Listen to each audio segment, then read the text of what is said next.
Judge Joe Brown, and we're listening to We All Be News, News Free Dixie for the 21st century.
Ladies and gentlemen, I swear to God, you guys are the best ever. You all are the best ever.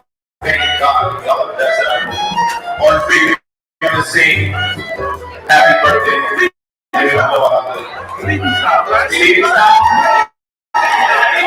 One, two, three. Happy birthday to you. Happy birthday to you. Happy birthday. Happy birthday to you. Happy birthday to you. Happy birthday to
I wanted to shout hallelujah because I had not moved my knee.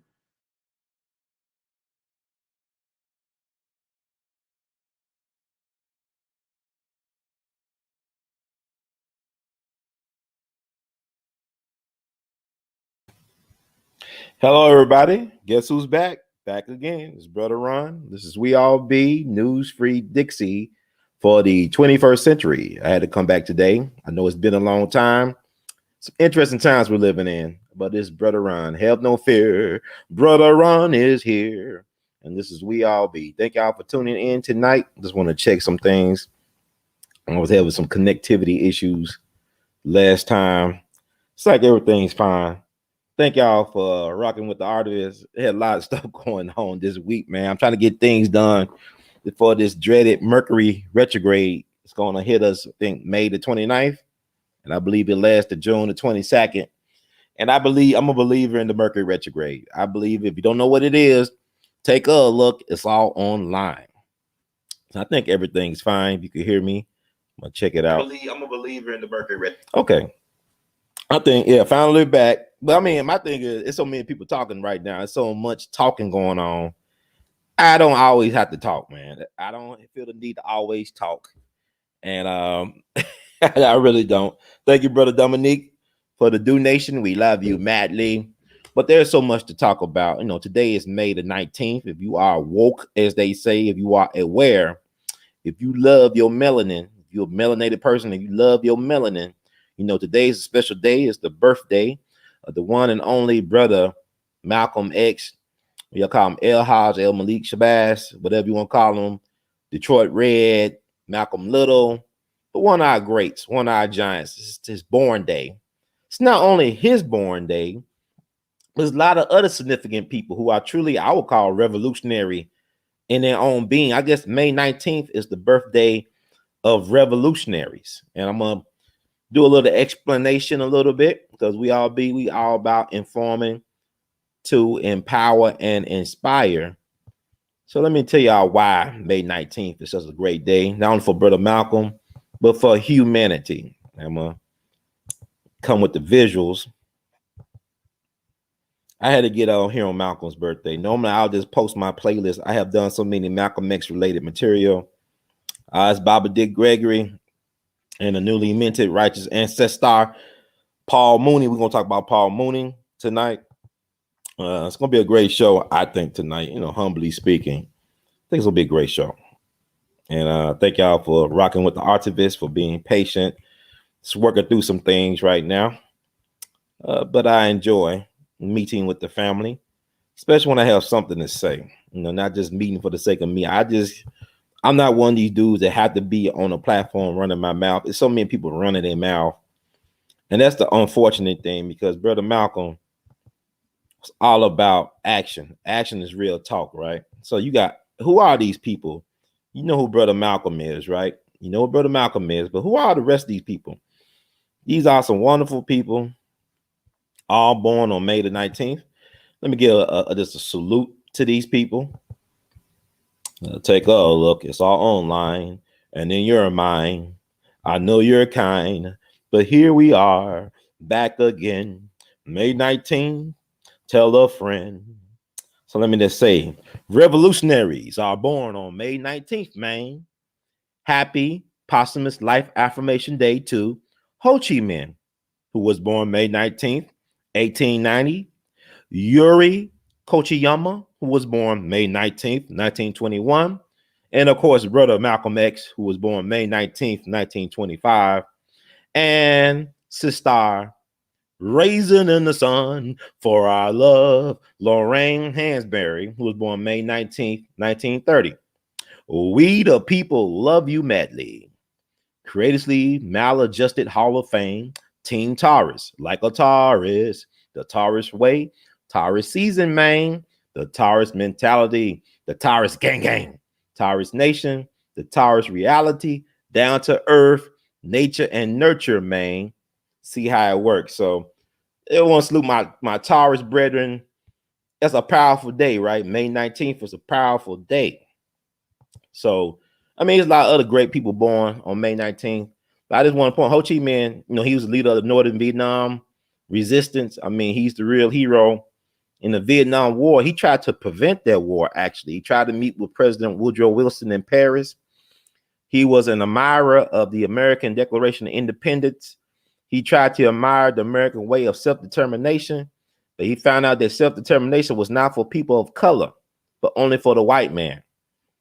To have self-determination, what we call manifest destiny. So So he tried to meet with Woodrow Wilson at the end of World War One during the Paris Peace Accords. I think the Treaty of Versailles, all that stuff. Y'all know all that stuff, right?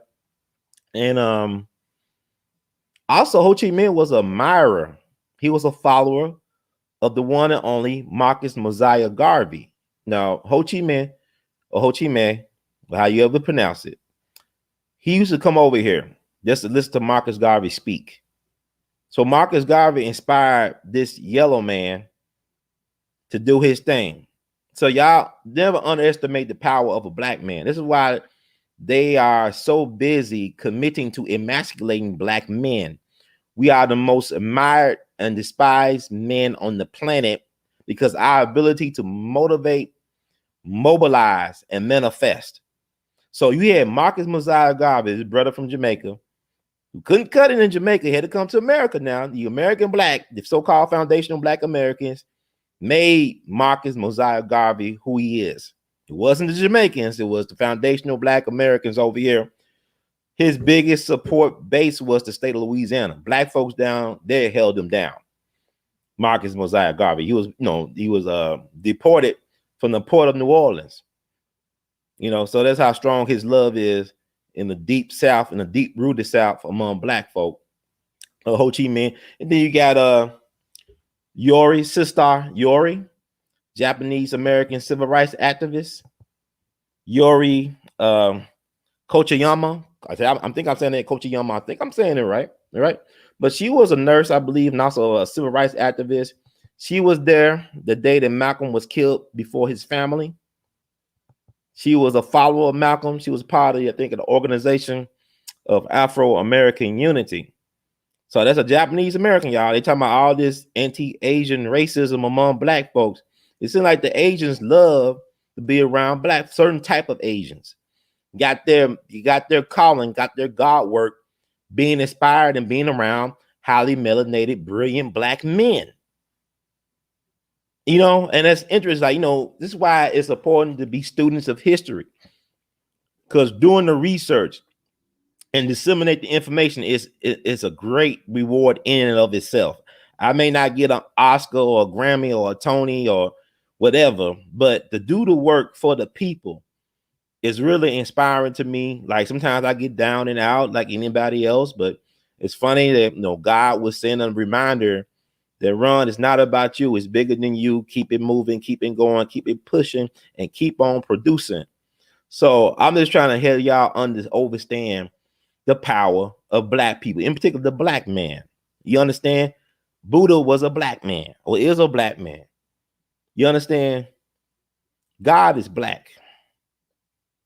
Black men are the shiznit.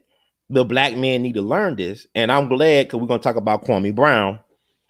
He's actually now my favorite basketball player of all time. Not because of what he could do on the court, but because of his just manifesting and being so outspoken. It kind of reminds me of how Dick Gregory used to curse my ass out all the time. And people thought that was funny. It's like probably people thought it was funny that Michael Jordan was getting his ass. But now you look at seasons later, that he's the real MVP when it comes to speaking to black pain and black manhood, and how ironic that he is 39 years young, the same age that they got Malcolm and Martin out of here. So you're not really a full realized man until you in your 40s. That's when you start really feeling your manhood. And they don't want brothers like him or like a brother Malcolm, brother Martin, or brother Medgar to get to that manhood. I mean, like you really feeling yourself, like you really, okay, now I'm a man. I got some stature. Just like right now, I'm in period transition. I'm 41, just turned 41. Now, like, man, I lived a life. It wasn't necessarily always the best life or the best decisions, but I survived those things. I have reflected upon my life. I have learned some things.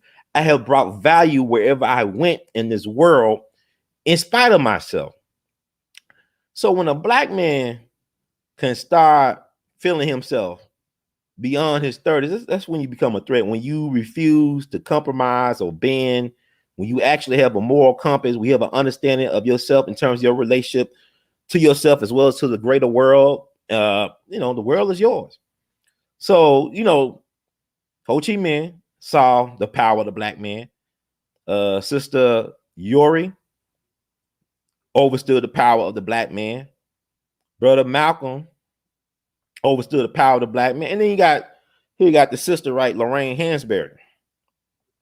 She is interesting. Now, this is the author, the playwright behind The Raisin in the Sun. She died the same year as Malcolm. She died January 12th, 1965. I think of like leukemia or some type of cancer. Oh, I think it was pancreatic cancer that Sister Lorraine Hansberry checked out of here. But she wrote A Raisin in the Sun. She was very activist minded. Her folks are from Mississippi. I want to say they're from Emmett County. I guess you call it Emmett County. It's Amite County.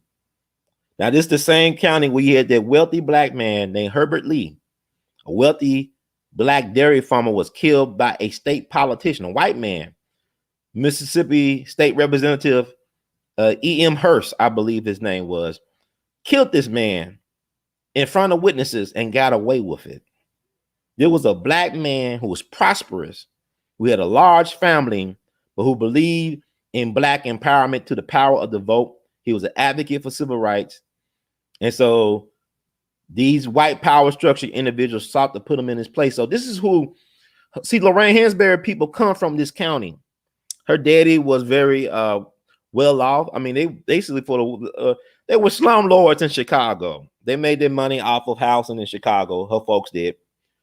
Her uncle, if you are into hotel stuff or Pan-Africanism, her uncle is the one and only William Leo Hansberry, brilliant professor, one of the foremost minds on the history of Africa. You know, look at William Leo Hansberry. That's her uncle. So she didn't just happen in a vacuum. She comes from a powerful bloodline. Like, you look at Brother Malcolm's bloodline. Now, you know, his folks were so much about black manhood. Look what happened to his father and his father's brothers. They were killed and all this stuff. Because, and look at Malcolm's family today, mostly women, right? There's a threat about that bloodline. Look what they did to Malcolm's grandson just several years ago in Mexico City. And we still don't know what really happened there. We just know that he was targeted for assassination. So I hope y'all hear what I'm saying. I hope I'm coming in loud and clear. Thank you, Sister O'Donna. We love you madly. And y'all go to Sister O'Donna's YouTube channel. She did this interview with me. I kind of like, you know, I feel like it was confessional a little bit. I felt very comfortable with this sister. She's very talented. There's O'Donna. Check out her YouTube page. And she interviewed me this past weekend. Just got released earlier this week. And I really enjoyed her. She's got a very amazing spirit. And she's funny as hell. I mean, she's brilliant. Comedy sketches that she has on her YouTube channel. And she really should be prime time, but that's another story. We're going to have Sister Donna on here very soon. Thank you, Brother Checkmate, for checking in. We love you madly. All right. I appreciate y'all.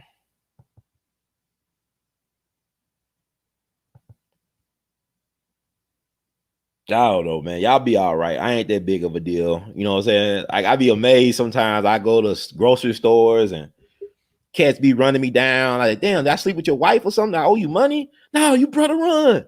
We all be. They be happy to see me. I said, damn, my own folks ain't happy to see me. Okay. I thank you, Brother Five. Got support. That's love.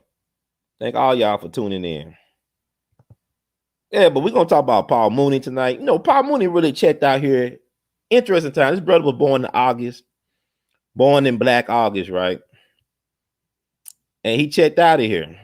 And also, I want to say with Sister Lorraine Hansberry, which is interesting. Her and Malcolm was friends, right? You know, it was interesting because Malcolm really critiqued her because she was actually married, as pro-black as she was. She was married to a white guy who really is the reason why we know about her legacy, because he spent the rest of his life promoting his ex-wife legacy. She was married to this white guy. I guess he was Jewish or something, but they got divorced in the early 60s. But he helped really promote her. He pushed her legacy, got her stuff on Broadway, helped to edit the work to be young, gifted, and black based on her words and stuff like that. So this white man was very dedicated to making her memory a lasting one. And it's worked so far. I mean, think about all the revivals of A Raisin in the Sun, whether it be with Felicia Rashad and P. Diddy or with Denzel Washington. These things win awards award season on Broadway with the Tonys and stuff. So powerful stuff she loved. And she was just 34 years young when she passed away. But her and Malcolm, I think Malcolm called her out on her marriage to a white man, and she confronted Malcolm, I think, in the home of Sidney Poitier. And I think when he was married to a black woman. And Malcolm, heard her out. And Malcolm said, look, I'm sorry, sister. Didn't mean to hurt you. I didn't know. What I love about Malcolm was his honesty. Like when I talk to people that actually knew and worked with Malcolm, they talk about his honesty, his ability to admit his wrongs, his eagerness to learn about the world around him. They also talked about how quiet and very shy he was, which is interesting because we don't think about Malcolm being so quiet, but around people in intimate settings, he was very quiet. Like I even talked to a cousin of mine.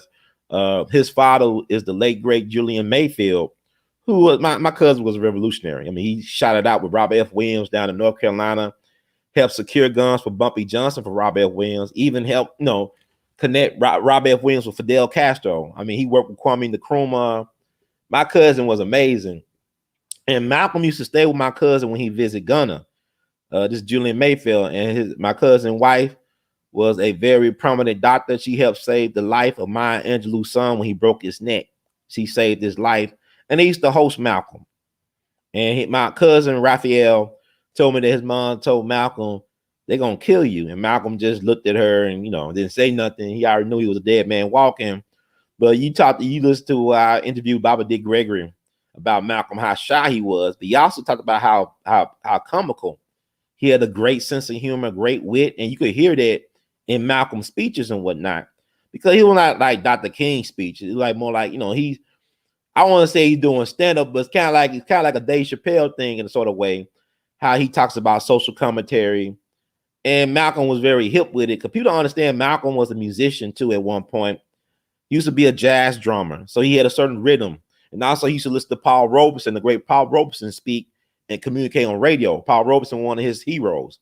So Malcolm understood the power of presence, of timing, and all that stuff. So he was like, he was like a jazz musician when he was speaking, because before even his rallies, he would help people like Max Roach and Abby Lincoln performing music.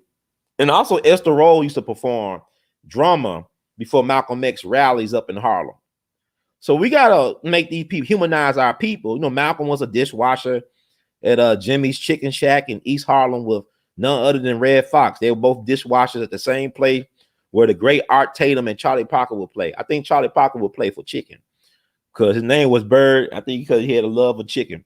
So Bird, but it fits Charlie Parker because the way his music this was flying, it just flew. He was in flight. He was free in song. But yeah, from my understanding, Malcolm sometimes will play behind the great Billie Holiday. Him and Billie Holiday was close at one point before he changed his life around, I guess. But Malcolm is a very unique figure. So I think,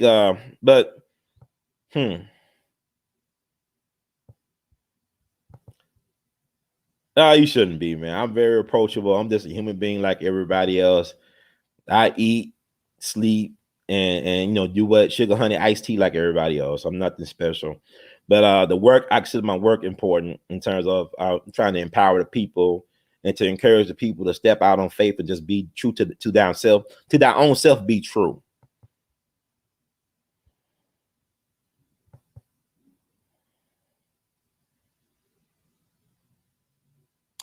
That Malcolm thing is weird because their family is not allowed to have male heirs. Like they killed Malcolm Shabazz when he was about 28 years young, and they killed him on John Brown's birthday. Excuse me, I think he died on May 9th, 2013. I can recall where I was at when I heard the news. I was actually attending a performance downtown at the Orpheum Theater in Memphis, and I became aware of the news of Malcolm's tragic demise. And I know I had Baba Dick Gregory on my show. He talked about Malcolm X's grandson, how they framed him for the murder of his grandmother, Betty Shabazz. And from my understanding, Brother Malcolm Shabazz heard this interview, and he exchanged a correspondence with one of his friends, and his friends shared the Google chat that they were exchanging about what Baba Dick Gregory said. And he basically said that Baba Dick Gregory was the last honest man on the planet because of how he broke down. Because he said, how did Dick know about the white lady that found him that night when his grandmother got burnt up? And then you look at the movie Betty and Coretta that came out on Lifetime that same year, and how they were trying to target Farrakhan. They always targeting Farrakhan, but I think Farrakhan, he's in on it too. I mean, I'm just saying he's these folks are interested because Bobby Dick Gregory. I know he used to talk about, because people thought that Bobby Dick Gregory had an issue with Minister Farrakhan because of some of the things he would say in terms of critiquing Farrakhan's idea about boycotting Christmas and how he, logistically got it wrong, and it's a constructive criticism. But yet Farrakhan did the eulogy for Bobby Dick Gregory. He did a great job eulogizing Bobby Dick Gregory. But Bobby Dick Gregory was also close to the Honorable Elijah Muhammad. And in Alex Haley's autobiography of Malcolm X, they try to highlight that it was Dick Gregory that told Malcolm about Elijah's wives or something like that. They're trying to character assassinate Dick Gregory. They tried to assassinate Dick Gregory. Hell, the FBI, Jacob Hoover, tried to get him assassinated through the Chicago mob. This is before they killed Fred Hampton. Dick Gregory, I believe, ran for mayor of Chicago, and he had Mayor Daley shook. And Mayor Daley was Gangster Daley. He was a real gangster thug. Because I think it's funny about Chicago. Chicago is a gangster town, but you can't let Jeff Ford or Larry Hoover be mayor, but we can have Mayor Daley. The man was a gangster. Chicago, man, block politics, man.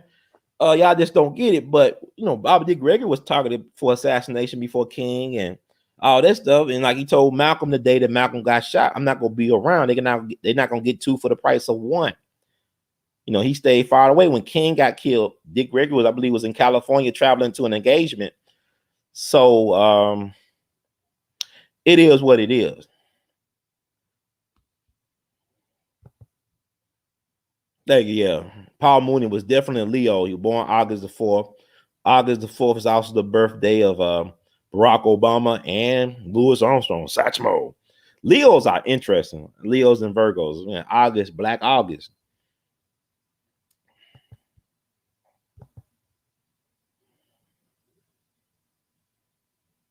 And he got killed. But it was a lot of other things with Brother Malcolm. There's a lot of other things going on, man. Our people, we got too many distractions. There's a lot of other stuff behind that killing Malcolm.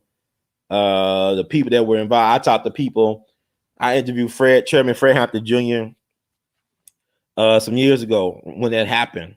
Around the time it happened, he talked about kind of like a Judas factor, like somebody inside of Malcolm's inner circle got him set up for assassination. Because they isolated him in a foreign country. Because from my understanding, that year he went to an Iranian film festival to speak on a panel, and allegedly the FBI stopped him from traveling. But I hear other things I don't really know. Our people are in a lot of confusion right now. There's a lot of confusion, a lot of misdirection, a lot of misinformation, disinformation out there. So, I mean, just keep an open mind and develop a spirit of discerning. Develop a spirit of discerning. And that's very important. And study history. It's like, that's why I don't like to talk right now. It's too many people just running their mouth right now. Just want to hear themselves talk and bring attention to themselves. And this is a time sometimes not to always be talking, but to listen and watch while everybody else is talking. And seeing who is who. And a lot of times what you got to do, let me see.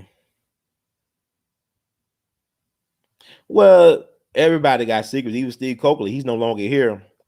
You can't know the stuff that Steve knew without getting, you got to dig into that stuff. Steve Coakley, from my understanding, he was into Chicago politics, right? He was working with Harold Washington. I don't know everything about Steve Coakley, but you got to get in the mud in order to do the work that we're doing. In order to uncover things, you got to get in that mud. And the thing about it is, I don't know if it's working, because right now, this is Malcolm's birthday, but I promise you that Black folks don't love Malcolm like we say we love Malcolm. We wouldn't listen to Malcolm. We didn't listen to him back then. We wouldn't listen to him now. The reason why I know this is we're still amazed that police brutality, the stuff he talked about back in the 50s and 60s, we talked about how Ronald Stokes was killed out there in LA at the mosque by the police. This stuff is still going on because really we got that cowardice gene in us. We are afraid to confront anything. And at this point, complaining about anything is really cheap right now. It's despicable that Black folks got the audacity to complain about things we're not willing to fix or correct. We have the audacity to act like it's so great that what Brother Malcolm said about the bullshit that we was enduring back then, that is still relevant and true today. What kind of fool are we? You don't see Israel wallowing in the Holocaust. Look what they doing now. They not, oh, woe is me. Please look at me. Beat me silly like John Lewis. No disrespect to the dead. You don't hear no Israel people talking about beat me silly like John Lewis. Look what they doing now. Any people have a God-given right to self-defense. Self-defense is self-preservation. All this stuff we doing is BS. Oh, look at us. Woe is me. Black lives only matter when white folks say they matter. That's how we think right now. It's really ridiculous. The least protected people on the planet. You could talk about everybody. I just had a video removed with Dr. Short, Dr. Randy Short, right? He said all the coon, all this stuff, but they were mad about him talking about the jab stuff. You know, jabbing. We be jabbing. We be jabbing. We be jabbing. He just talked about that for a few minutes, and the video violate community guidelines. This is what we dealing with. He wasn't telling people. I mean, he was offering his political commentary. And so they gave me a warning on my channel. I was like, man, we get all these warnings, but yet we still ain't prepared for our own black media infrastructure. YouTube is removing and deleting people's God work for years now. I got the trifecta. They removed my Dick Gregory video. They removed a Judge Joe Brown video. And yesterday they removed the Dr. Randy Short video. Now, I don't know what the else they're going to pull out there. You know what? To get me on. It's just weird to me. Is this such a threat for people just to think contrary to the official narrative? Why are we so threatening the people that just want to say, hey, you know what? I see it from a different point of view. You don't have to follow me. It's like Brother Malcolm. Why is Brother Malcolm still feared today, years after his assassination by the state? Why do people still fear to say by any means necessary and mean it? I be hearing people say by any means necessary, then say, oh, I don't mean it like that. But why are you saying it then, man? Like, you very gimmicky. Malcolm was a man. He had his faults. He had his flaws. He had his contradictions, but I don't believe he was a hypocrite. He had contradictions because he was a human being. That's human nature. Thank you, Bright Eyes. We love you madly. I don't know his high level, but I just know I be signing high as hell, man. No, I'm joking. Thank you so much. We love you madly. Okay, so he knew some of the secrets then. Look what they did to Harold Washington. You don't think they would do that to Steve Coakley? Even Dick Gregory said they got rid of him. You just can't be on the outside looking in. You got to sometimes, what Alex Jones did some years ago, he went to Bohemian Grove. And people still don't know what the Bohemian Grove is all about. Or even Skull and Bones and stuff like that. How this country is made on Masonic energy. We scared of Freemasonry being, about the Freemasonic order and all this stuff. They came out of us. That's our stuff. They took it from us. Does Aleister Crowley had a black woman that he was in love with from America that came from Philadelphia? I'm going to do a show about her and some other things about Philadelphia is an interesting place for black people, but this black woman was a gorgeous black woman, was a bachelorette all her life, and yet she was the love thing of Aleister Crowley. Yeah, that Aleister Crowley. And J.P. Morgan loved her. I think she controlled his personal library. I mean, I just put it out there. Y'all look it up. Type in maybe J.P. Morgan's Black Mistress and see what come up. But the woman was she was part of the Black Philadelphia elite. This is around the turn of 19th century. My father was a prominent educator in Philadelphia. He actually took the place, I believe, Octavius Cato, who was assassinated by the white power structure on election day back in the 1870s at this color school or university. But I'm just throwing it out there. Black people, we are powerful. We're not powerless. Our problem is we are powerless when it comes to our liberation. We're not powerless when it comes to empowering other people to reign over us. We're not, we submit our power to other agendas, and therein lies the problem. We're not powerless. A lot of us are spineless and rootless. We don't stand on nothing. We don't stand up for nothing. Y'all heard about, they look alike. Robert Bush do look like Aleister Crowley. Makes you rest in, I guess, whatever. Of course they killed Mayor Washington, but you can't prove it. It's hard to prove a murder. Most murders go unsolved for a reason. It's hard to prove murders. It's hard. And we all know that the state has something to do with Brother Malcolm's murder, but it's hard to prove it. It is hard to prove it. It's like what Denzel said in Training Day. It ain't what you know, it's what you can prove. You can know all you want, but if you can't prove it, especially in a rigged system like this, there's no point. I mean, it's good to acknowledge. It's good to acknowledge. But thank you, Brother Bug. We love you madly. But I'm talking out loud. How long have I been on here? 36 minutes ago. Let me see. And we talk about Paul Mooney. Yeah, he died today. The late, great Paul Mooney. Put this picture up with Brother Paul. I got a couple of pictures I took with Brother Paul. I was blessed to be able to see this man, to meet with this man and give him his flowers while he was here. It was a blessing. And tomorrow, y'all, Brother Ron got a show for y'all.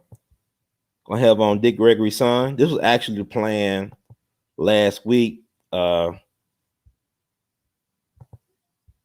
actually planned last week, meeting with Baba Dick Gregory's son. But we're gonna be talking Dr. Christian Gregory. Gonna be on my show tomorrow at 1 p.m. Central Time. It's gonna be live. Nothing is off. Nothing is off limits. So we could talk about anything and everything about his father's interest in death, controversy around there, and also he got a new documentary coming out that's gonna be premiering on Juneteenth, and I believe it's gonna make its appearance for the national audience on Showtime sometime this summer. I think it's gonna be around the 4th of July.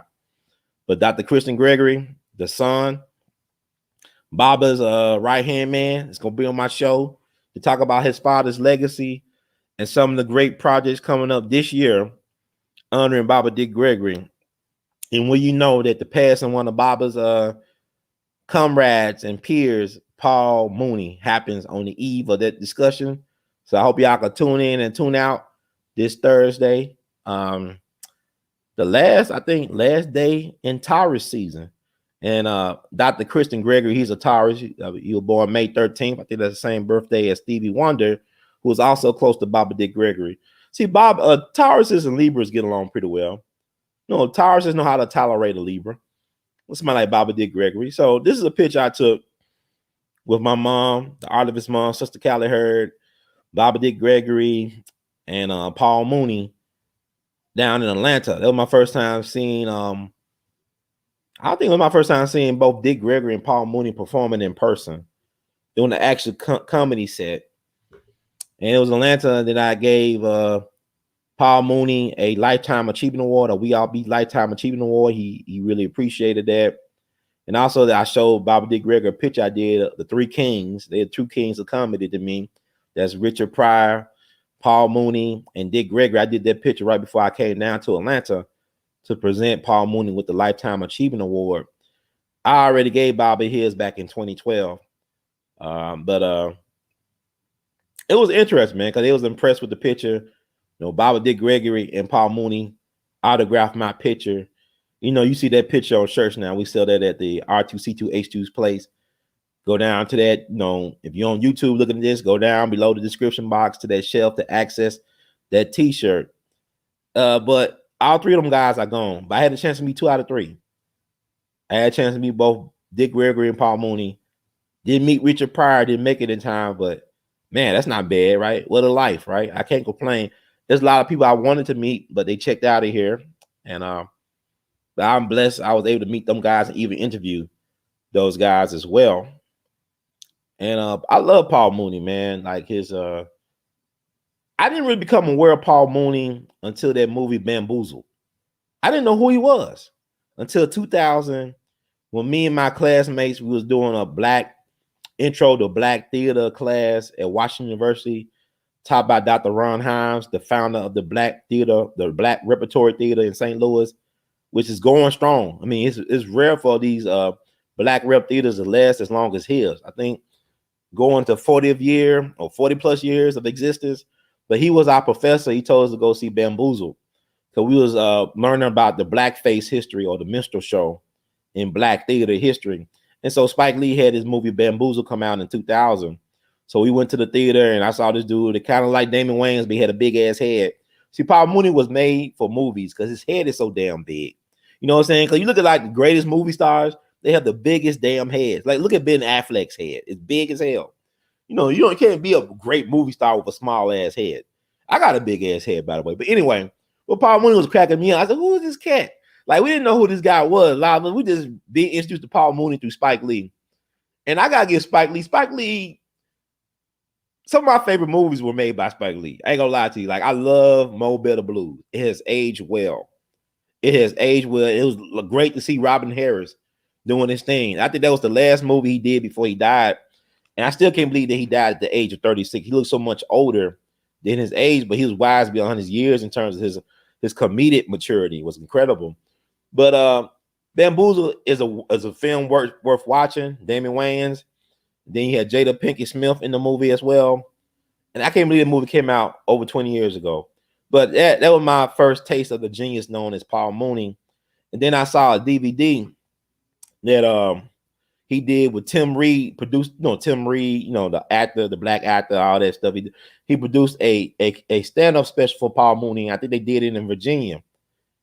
And this came out right after September 11th. It was hilarious, man. I said, who is this guy? Where they been hiding him? Where has he been hiding?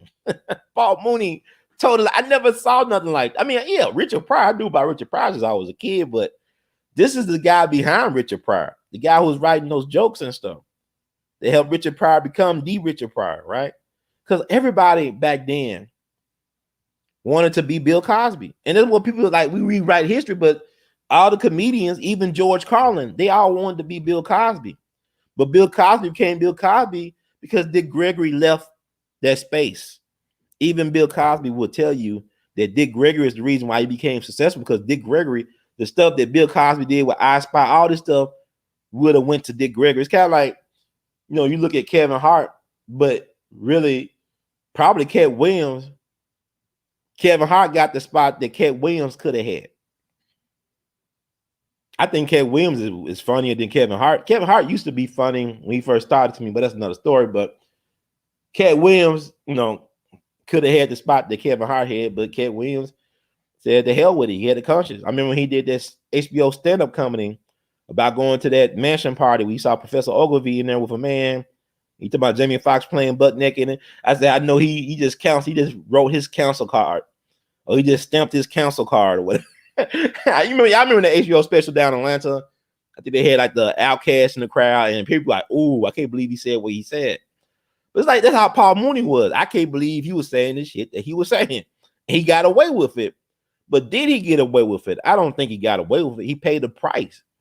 The price he paid was mainstream success. He didn't have the mainstream success of a Dave Chappelle or Richard Pryor or Dick Gregory, even because he was too real. He was too raw. He was saying the things that everybody was thinking, but were afraid to say out in public. And he didn't give a damn. He let it's an everyday thing, which you let your nuts hang. His brother's from Louisiana by the way of Oakland. He went to school with Huey P. Newton. Huey P. Newton was not from Oakland. He was from Louisiana. He was from Monroe, Louisiana. I just told y'all that Louisiana is black as hell. That was Marcus Garvey's strongest state when he was in America. His strongest base of supporters was down in Louisiana. They held Marcus Garvey down. So, these cats, it's not coincident. Paul Mooney, Huey P. Newton, who's named after Huey Long, the governor of Louisiana and a senator from Louisiana who was assassinated because he wanted to share the wealth like Dr. King, but decades before Dr. King. It's something about them cats, man, from down south. They go out west, whatever. But Mooney is interesting. Mooney went to high school with Huey Newton. from my understanding. Read his autobiography. It was worth reading. But Paul Mooney was such an interesting person. He's such an enigma. He was hard to catch up with. A lot of times I had interviews scheduled with Paul Mooney. It was hard to get in touch with him. I did, dealings with his cousin. Shout out to Rudy Ely, because to confirm that Paul passed away today, I had to call Rudy. That was Paul's cousin. They were real close. He used to help manage Paul's career. I called Rudy to confirm, and Rudy, he answered the phone. He knew who I was. Yeah, Paul passed. He had a heart attack. I didn't ask him to get any jabs, and he got any jab ins. I didn't ask about that. That's not my. We'll talk to Rudy. Rudy's open to doing an interview sometime in the near future. But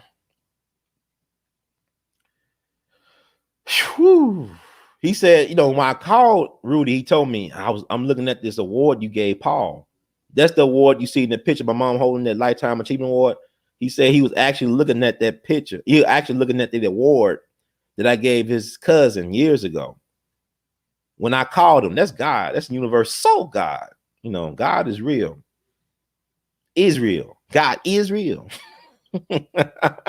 But yeah, but I thought I had I tried to, it was hard to catch up with Paul Mooney because he was going through his thing. But let me play my first interview I did with Paul back in 2014. I did that right before I met him in Atlanta in May of 2014. This around time, Donald Sterling, the NBA scandal with Donald Sterling, getting mad about. I thought he like Magic Johnson was, he was a scorn lover of Magic Johnson, the way he was sounding about. Look at Magic Johnson. He's not doing enough for his people. Look at him. Don't look at him. Look at me, biatch. Like he had that mixed mulatto, whatever she was, Filipino black girl. You can look at me. Don't look at Magic. Magic don't have the magic like I got in my magic stick. Okay. Now he got in his checkbook, but I want to play. Let me play that first interview I did with Paul Mooney. I do shows like jazz, man. I don't have no plan. I just throw some stuff together. Y'all keep on telling me y'all miss me doing my lives and run around. Just come on my show because you ain't doing shows no more. I said, man, I don't feel like it's a need for me to. Nobody really cares about what I got to say, and that's okay. I'm not that important, but yeah, I had to do this because I just want to put my historic cosmic slap on it, and we'll talk about it. But let me play this clip from May 14th, 2014. Black Don't Crack, Brother Paul Mooney live on We All Be News Free Dixie for the 21st century. Thank y'all for being patient. We love you madly, and the best is yet to come. Ask not what we all be can do for you. Ask what you can do for we all be. And welcome, Black family, to another wonderful edutainment edition of the Artivist Presents We All Be News and Radio. I'm your host for the empowerment segment, Brother Ron, also known as R2, C2, H2 the Artivist.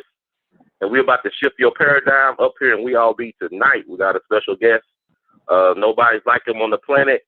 God only made one person like him that ever existed in the whole universe, and he got it right the first time around. So feel free, family, to enjoy the ride. Call in. Call-in number is area code 646-652-4593. That's area code 646-652-4593. If you serve on the air, you can hit us up on the chat room, which I'm about to open up right now. Without further ado, we got one of the original godfathers of this thing called comedy, a stand-up genius, the ghost writer behind some of the greatest who ever walked the planet to grace the microphone. He is, in the words of Duke Ellington, truly beyond category. The one and only, the humble brother, Baba Paul Mooney. How you doing tonight, sir? I'm fine. Yeah. Thank you. I'm blessed, man. I'm really blessed. And it's an honor to have you on tonight and to bless our platform. So I just want to talk to you because, I first encountered you about had to be 14 years ago. And when I was in college, I went to see the movie Bamboozle for a black theater class in Washington University in St. Louis. Went to the movie theater. And I saw you, and I didn't know who you was exactly, but I saw you on stage in Bamboozle. And I was saying, this guy, he was miscast. Because I thought Damon Wayans was supposed to have been your father. Because I said black don't crack, man, because you look good, man. And you were funny. Thank you. Well, thank you. Yeah, I know. Thank you. I'm still here. I know I'm blessed. Yes, sir. Yeah. Excuse me. Yeah, I know that, and I'm very happy about that. Because, that's the way it is. Black don't crack. So tell us a little bit. I mean, like people that might not know of you, but you are like I said, you was like the writer behind some of the greats, like Richard Pryor. And you wrote a lot of great movies as well. A lot of shows, Saturday Night Live, the Richard Pryor Show. How did you get the writing bug, the comedy bug? You said the people that don't know me. Who are they? I'm talking like the newbies, the people that think that Kevin Hart is the king of comedy. Those type of people. Yeah, but they don't live on this. If they don't know who I am, they don't live on this planet. Yes, sir. I agree with you. Yeah, they must live somewhere else because, please, I mean, okay. Anyway, so this is for what? This is for the show coming up, or for your show, or just? This is for whatever you want it to be for. Is your platform. You are the guest of honor for tonight. We could talk about the show coming up in Atlanta, which is what, May 30th or the 20th? Yeah. Okay, you tell us about that show coming up with you and the honorable brother Baba Dick Gregory, correct? Right. So you can tell us a little bit about that show. What's that about? Yeah, I love Dick Gregory. Yeah, Dick Gregory is the best. Dick Gregory knows things. You talk to Dick, don't you? Do you ever talk to Dick? I talk to him all the time. Yes, sir. He'll say stuff to scare you. He knows things about everybody. So that's why I've always been fascinated with Dick Gregory. Yes, sir. Yeah, I've always been fascinated with him. But so your show is on what, every day? Oh, it's on I do it once or twice, like Wednesdays or Sundays. But I basically it's on demand. I try to cover topics in Black America that don't get covered. And you are definitely a professor when it comes to this racism and white supremacy. Because as you know, there's a lot of things going on. They still hanging Negroes from trees. So I cover cases like that on this show, as well as I bring in people like Baba Dick Gregory and other folks to talk about this thing known as white supremacy and racism. But you actually are a professor on this topic. You are an expert when it comes to this type of stuff. And so people are very excited. That's as old as America, Mm-hmm. America is racism. Welcome to America. Or South Africa, or any of those places like that, That's just what it's all about, white supremacy. But that's because everybody's giving up their power. There are more people of color on this planet than white people. Mm-hmm. White people just have guns. And that's what makes a difference. Let me ask you this. That's what makes a difference. You got to remember that they burnt that Bible. You know that they burned it a lot of times. You know that. And then they wrote it down again and again and again. So it's all weird. So we have to talk about the present. Now I've always said that we're some sort of bad experiment going bad. So it's a great American experiment. Like you said, they call it project for a reason, right? Right. I've always said that, but it's all okay. It's all okay because it's what's going on now. It's what we have to deal with now. Let me ask you this. I know reading your book, Black is the New White, is a great autobiography about you, how you came up. And I noticed that you were born in Shreveport, Louisiana, correct? Yeah.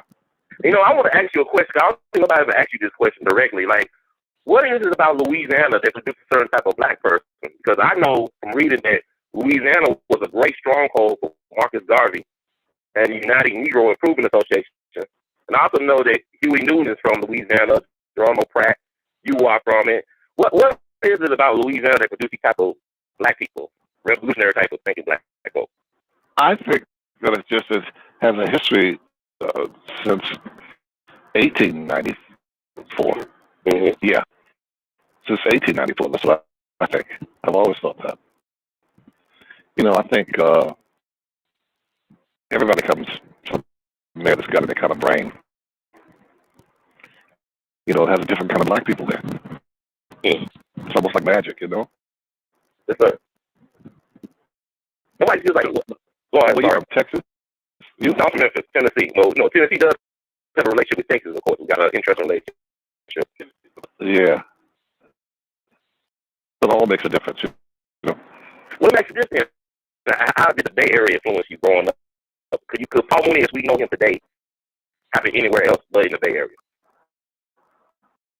Oh, it wouldn't matter where. It wouldn't have mattered. I was going to be, was already ordained. I was going to be a comedian no matter where I was. Yes, sir. That was already prophesied way before I was born. What they call them soothsayers, people that see the future in the past, and all that was already done a long time ago. Yes, sir. Well, let me ask you. Go ahead. It's innate. I want to ask you about innate talent versus nurture or teaching. Can what you do as a comedian, as a writer, be taught in a school? Is it possible to teach somebody what you do? Is it possible to teach somebody to be funny? To teach them? No. Yeah. No. It's not possible to teach them. They either are or they aren't. You can't teach anyone to people can learn to fake things, but you can't teach a person to be what they are. Most people, misery loves company. Most people, God gives everyone a gift, and if you don't use it, you lose it. Or abuse it. And what He gave us was the freedom of choice. Most people are unhappy. They're because they're not doing what they want to do. They want to be in a band, but yet they're teaching school, or they're doing something else, or they're in the military or whatever. They're not doing what they really want to do. They're unhappy, so they want to make everyone else unhappy. Yeah. That's why sometimes the people that are closest to you are the most dangerous people, because they know all your emotions and they'll play you like a piano. So you just have to learn to recognize and just, kill people with kindness. You have to give it. You have to love people. That's all. You have to love them and bless them. I know. And don't look back and keep on moving. Yes, sir. I also know that you have a unique history as well in this entertainment or show business, as we call it. You was also a ringmaster, correct? You was a black ringmaster at a circus. Oh, you're talking about the Gather Charles Circus. Yeah, they mentioned that in movies. Yeah. How did it prepare you for what you are doing now with your career? How did that experience? Working in the circus? Yes, sir. Yeah, because you get to meet people, and it's the circus people that you learn from, because they're gypsies. They're gypsies, and you can learn a lot from gypsies because they have a history, like Indians. American Indians, Hindu Indians, whatever kind of Indians. They have history, and like black people too, we have a history. Yes, sir. Everyone has their own history. Man, this because you are a very insightful. You like a social scientist and a historian. I mean, also you're a very funny social scientist and historian. Do you think it's a burden for black artists to be able to tell the history of our people at the same time entertain? Is that a burden that no other race has to deal with in terms of entertainers?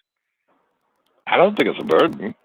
I think it's in the dictionary it says that we're the white man's burden. We're his burden. Isn't that almost laughable? It's very. I just laughed. You made me laugh. You made me laugh more about it. He's born with the burden.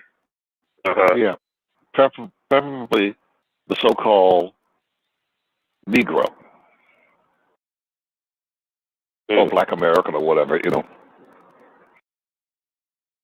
I always said what we really are. That's a stolen African. Well, let me ask you about this being stolen Africans and thinking about what's going on now, because your prophecy, you are a prophet. I mean, in terms of you have predicted so many things, your comedy albums and through your writings, and the stuff that's going on right now in the news cycle. I mean, you being out in the West Coast, the left coast, and growing up in the area that you grew up in, Black Panthers and things of that nature. What do you think about what's going on in terms with Donald Sterling and the Clippers or in the NBA?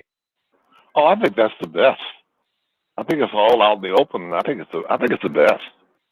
For me, it's fascinating. I think it's the best. I just think it is the best that it's all out in the open, the way it should be. Yes, sir. Like those movies, To Kill a Mockingbird, and I like all that. But what do you think about Donald Sterling? 'Cause I know you actually critiqued and defended Michael Richards when he did the nigger bombing at the Comedy Store. You actually defended his use of the word nigger. But Donald Sterling did not, as far as the recordings we have heard so far, he has not called any black person a nigger. He calls black people. What are your thoughts about it? Is Donald Sterling a classic racist? I don't think that's what it is. Okay. I think he's done a lot for black people. Time you give somebody $1 billion, that's he can buy me. He can buy me. I'm up for sale, and I'm sure he could buy you too. Listen. Oh yeah, but you know what? My problem, Brother Mooney, is that black folks are brought so cheaply. Like Leon Jenkins, he didn't get no $1 million. He got it. He probably got something under the table. He probably got something we don't know about. Look, you know how that goes. Look, I don't want to cut you off, but my therapist is here, and I'll have to get back to you. I have your number. I'll get back to you. You'll get back to us? Oh, I appreciate it, Brother Mooney. I thank you so much. Okay. All right. Take it easy.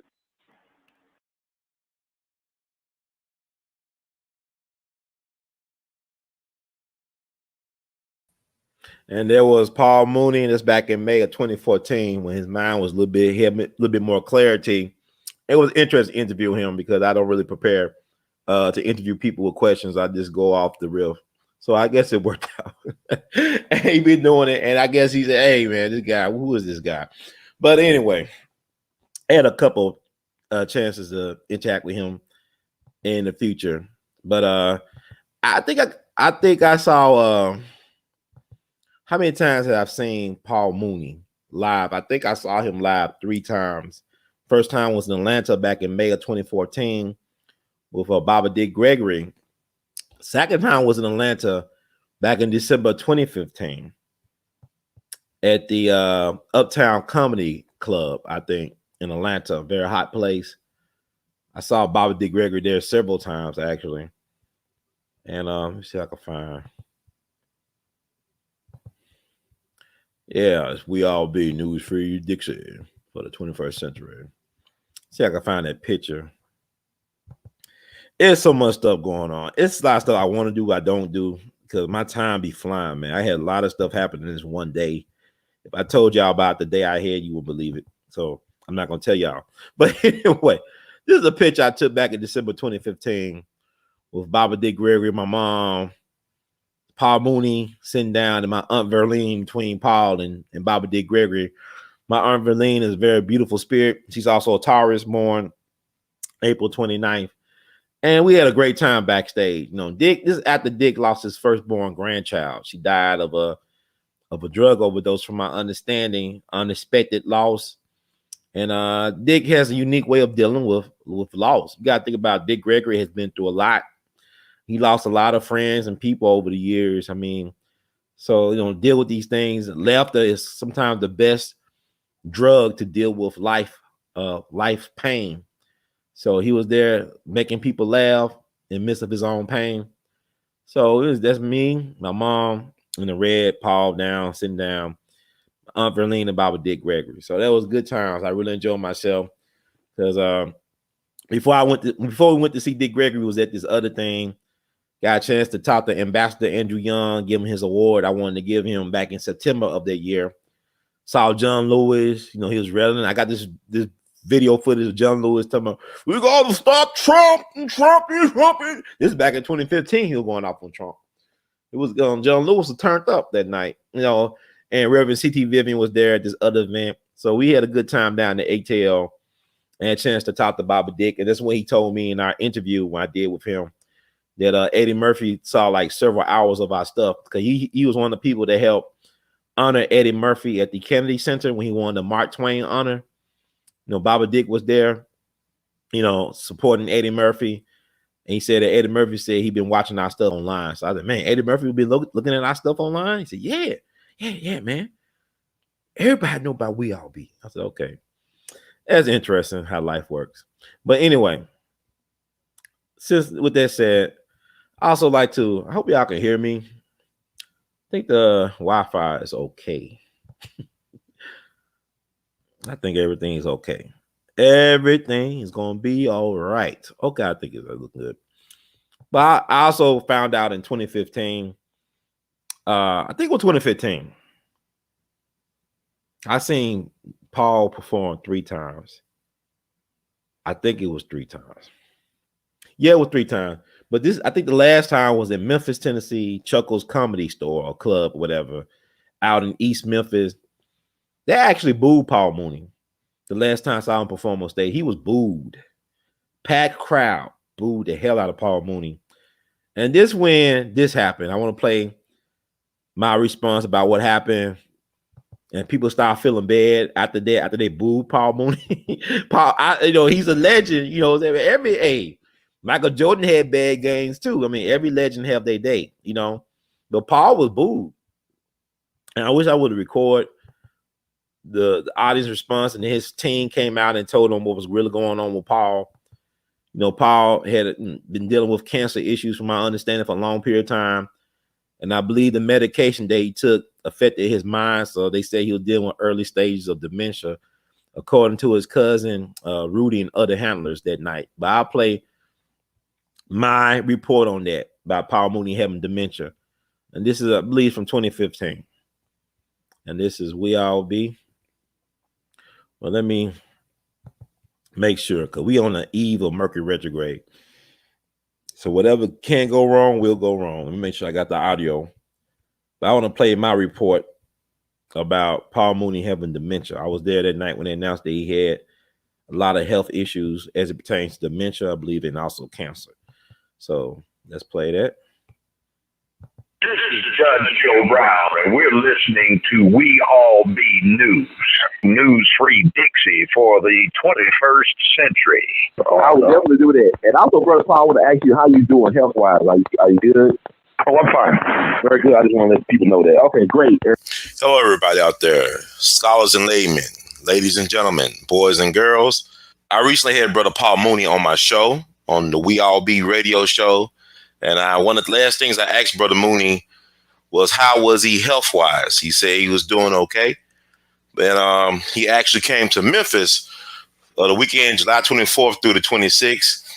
Actually, it was interesting because I interviewed him on that Monday and asked him that question. And he performed at Chuckles Comedy House here in Memphis, the city of good abode. And he actually got some bad reviews. I heard some horrible things about his set, The Godfather Comedy. People said that on Friday that he actually ended the set early. People was booing him. People walked out on the set. And I was hearing all these things. I kept on looking at the Facebook page, seeing the reviews of people about Paul Mooney's comedy performance shows. And I was very surprised. And then I saw his 5th show that weekend. He had 5 shows for Chuckles this past weekend. And on Sunday, it was interesting because you had a lot of Memphis comedians represent hard. They was going ham. I really was loving their sets. And then right before Paul Mooney, the headliner, right before he was going to come on stage, his first cousin came out on stage and made a very surprising announcement. She said that her cousin Paul was going through the early stages of dementia. That's right. She said Paul was going through the early stages of dementia, that this was actually his farewell tour. So, ladies and gentlemen, if you can have a chance to see the great Paul Mooney in person, go for it, because it might be the last time you see him out in public for a long, long time. Unfortunately, his first cousin said it. His first cousin, her mom is actually Paul Mooney's mom, twin sister. They were born twins. Paul Mooney, mom and his aunt, they were twins, and they actually died 3 days apart, which is amazing. But his cousin, almost holding back tears. She came on stage and told the crowd, I guess because she didn't want people to boo Paul and walk out on his set. And Paul reminded me of those old, like, great athletes who stayed around too long.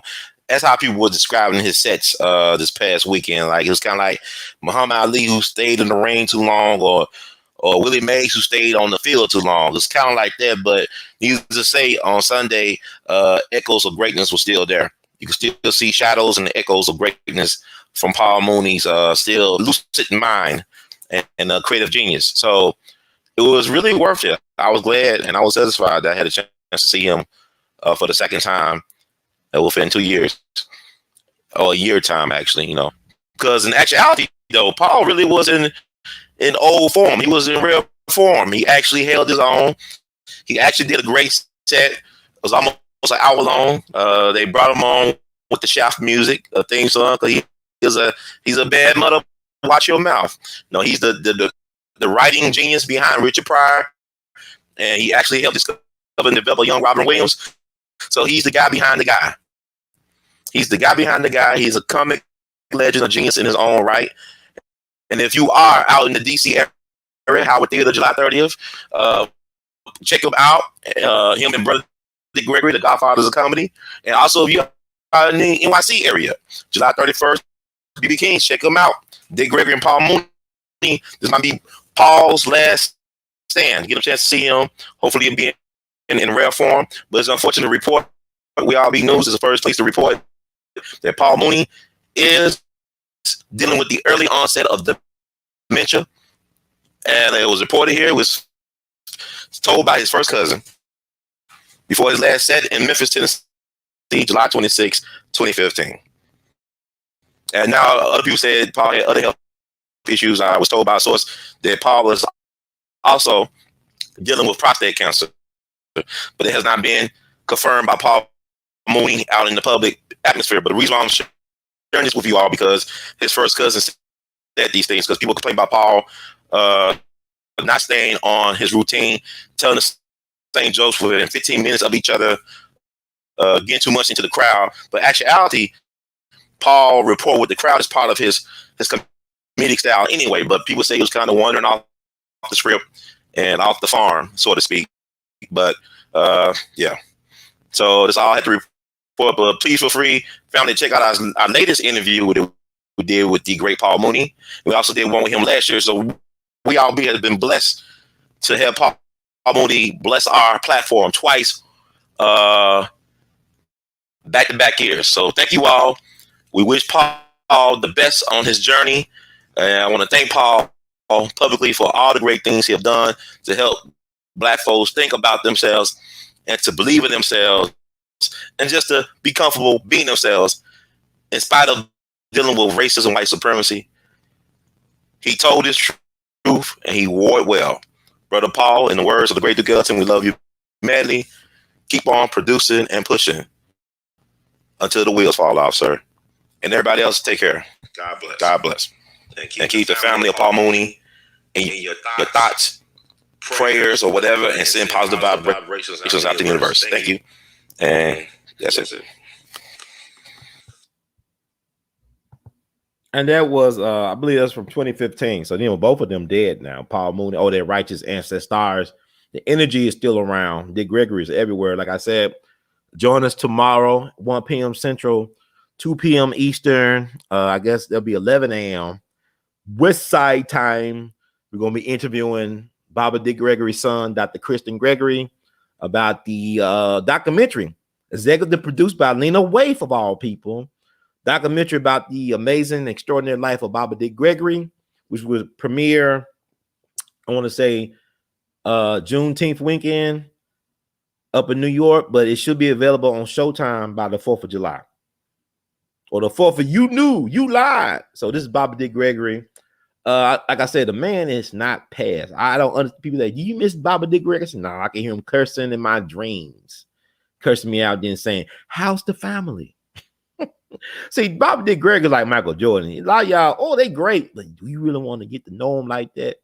I had people I tried to introduce to Baba Dick Gregory, they were afraid. I said, man, don't you know it's a badge of honor to get cursed out by Baba the Great? Don't y'all understand that? You know, and like he was like really a drill sergeant. It's like Kwame Brown. We're gonna talk about Kwame Brown. He's my favorite basketball player now, not because he's the greatest basketball player. Kwame Brown is the gift that keeps on giving, man. I love Kwame Brown. He didn't come to play. He said, "I play with your mama. That mama's cooking." But we're gonna talk about that because like it's rightfully so. Kwame is I'm transitioning to Kwame Brown. I have seen this stuff, man, and he wants all that smoke, whether it be hooker or not. He wants all the smoke, man. And I love what he's doing right now because he's really heightening the contradictions and the traditions of Black power thought. You look at the Black Panthers. You look at Brother Malcolm. Malcolm warned us about the weaponized celebrity. He warned us about people who leaders are trumpet players and comedians and singers and stuff like that. Because back in his day, Bobby Dick Gregory knew that he wasn't the leader of the movement. He was there to amplify the efforts of the real leaders of said movement. He was there to support the Medgar Evers and the Malcolm X's and the Dr. Kings. He knew his place. But Bobby Dick Gregory was a leader in his own way in terms of that in order for him to become legitimate in his leadership, he had to give up something like a career, like a lucrative career with Hollywood, with the establishment, in order to do right by his people. And I'll never get tired of singing the praises of Bobby Dick Gregory. That's why I love him to this day, because like, yeah, he cursed me out. He cursed a lot of people, but it really was not about us because he had health issues himself. And we're going to talk about those health issues tomorrow a little bit because he was a human being. You know, he still was in his 80s, right? When Bobby Dick Gregory was fasting, he was not just fasting, he was starving himself. And when he was starving himself, it caused him to have many strokes that they discovered years later. I remember when I was in a hotel room in Atlanta interviewing him, he showed me the war wounds, some of his war scars. His scars tell stories. Like he told me when he ran across the country, the doctor warned him, if you run across the country the way you're doing, Dick Gregory ran across the country to bring awareness to world starvation, to world hunger. People, he said himself that hunger killed more people in World War II than bombs. And people would tell Brother Ron, they said, this means people got killed by this bomb. And no, you got to look at the after effects, like Hiroshima and Nagasaki. Those are not just one-time events. You got to look at the impact, the radiation, all this stuff had on generations of folks after that. Think about what they call that Fukushima stuff that happened. And the Fukushima that happened, that's not that long ago. The effects they have on the ecosystem and on generations of people. It's like I taught the Vietnam War veterans. People were the victims of Agent Orange. Our government sprayed this chemical in Vietnam. It not only hurt the Vietnamese, it hurt the American GIs, and they brought that sickness back to their families. They exposed generations of their seeds to that Agent Orange. So it's like a part of your DNA. It mutated the DNA of people's families. I mean, you know, stuff is so deep. Like they got you thinking that y'all focus on one thing they do. They doing all types of things to us at the same time. We are nothing but lab rats and guinea pigs, and we're collateral damage for this system. We are all blood sacrifices. That's no conspiracy. That's no Illuminati. That's not Illuminati. That's reality. That's reality. You are being the pawn. We are pawns. We don't win, but we can win. I show you Ho Chi Minh, right? Ho Chi Minh, leader of the Vietnam resistance. You could make a case that America militarily did not lose one battle in Vietnam. Did not lose one battle, but they lost the battle of public opinion and perception. And how can you defeat an enemy that is willing to die for what they want? You cannot reason with an enemy that's willing to die for what they want. They are willing to die for what they want. You can't deal with nobody. You can't, let's make a deal. We didn't want to die like that. These folks were willing to die for what they wanted. Dr. King would say, if a man ain't willing to die for anything, he ain't fit to live. We make excuses why we can't make the ultimate sacrifice, but we dying anyway. It's not even important that you make the ultimate sacrifices because they're taking your life without your consent. Or maybe it is your consent, but you're too ignorant to know the difference. Some of it's willful ignorance. It's not a sin to be ignorant. Ignorance means not to know. It don't mean that, it don't mean you're stupid. You just don't know.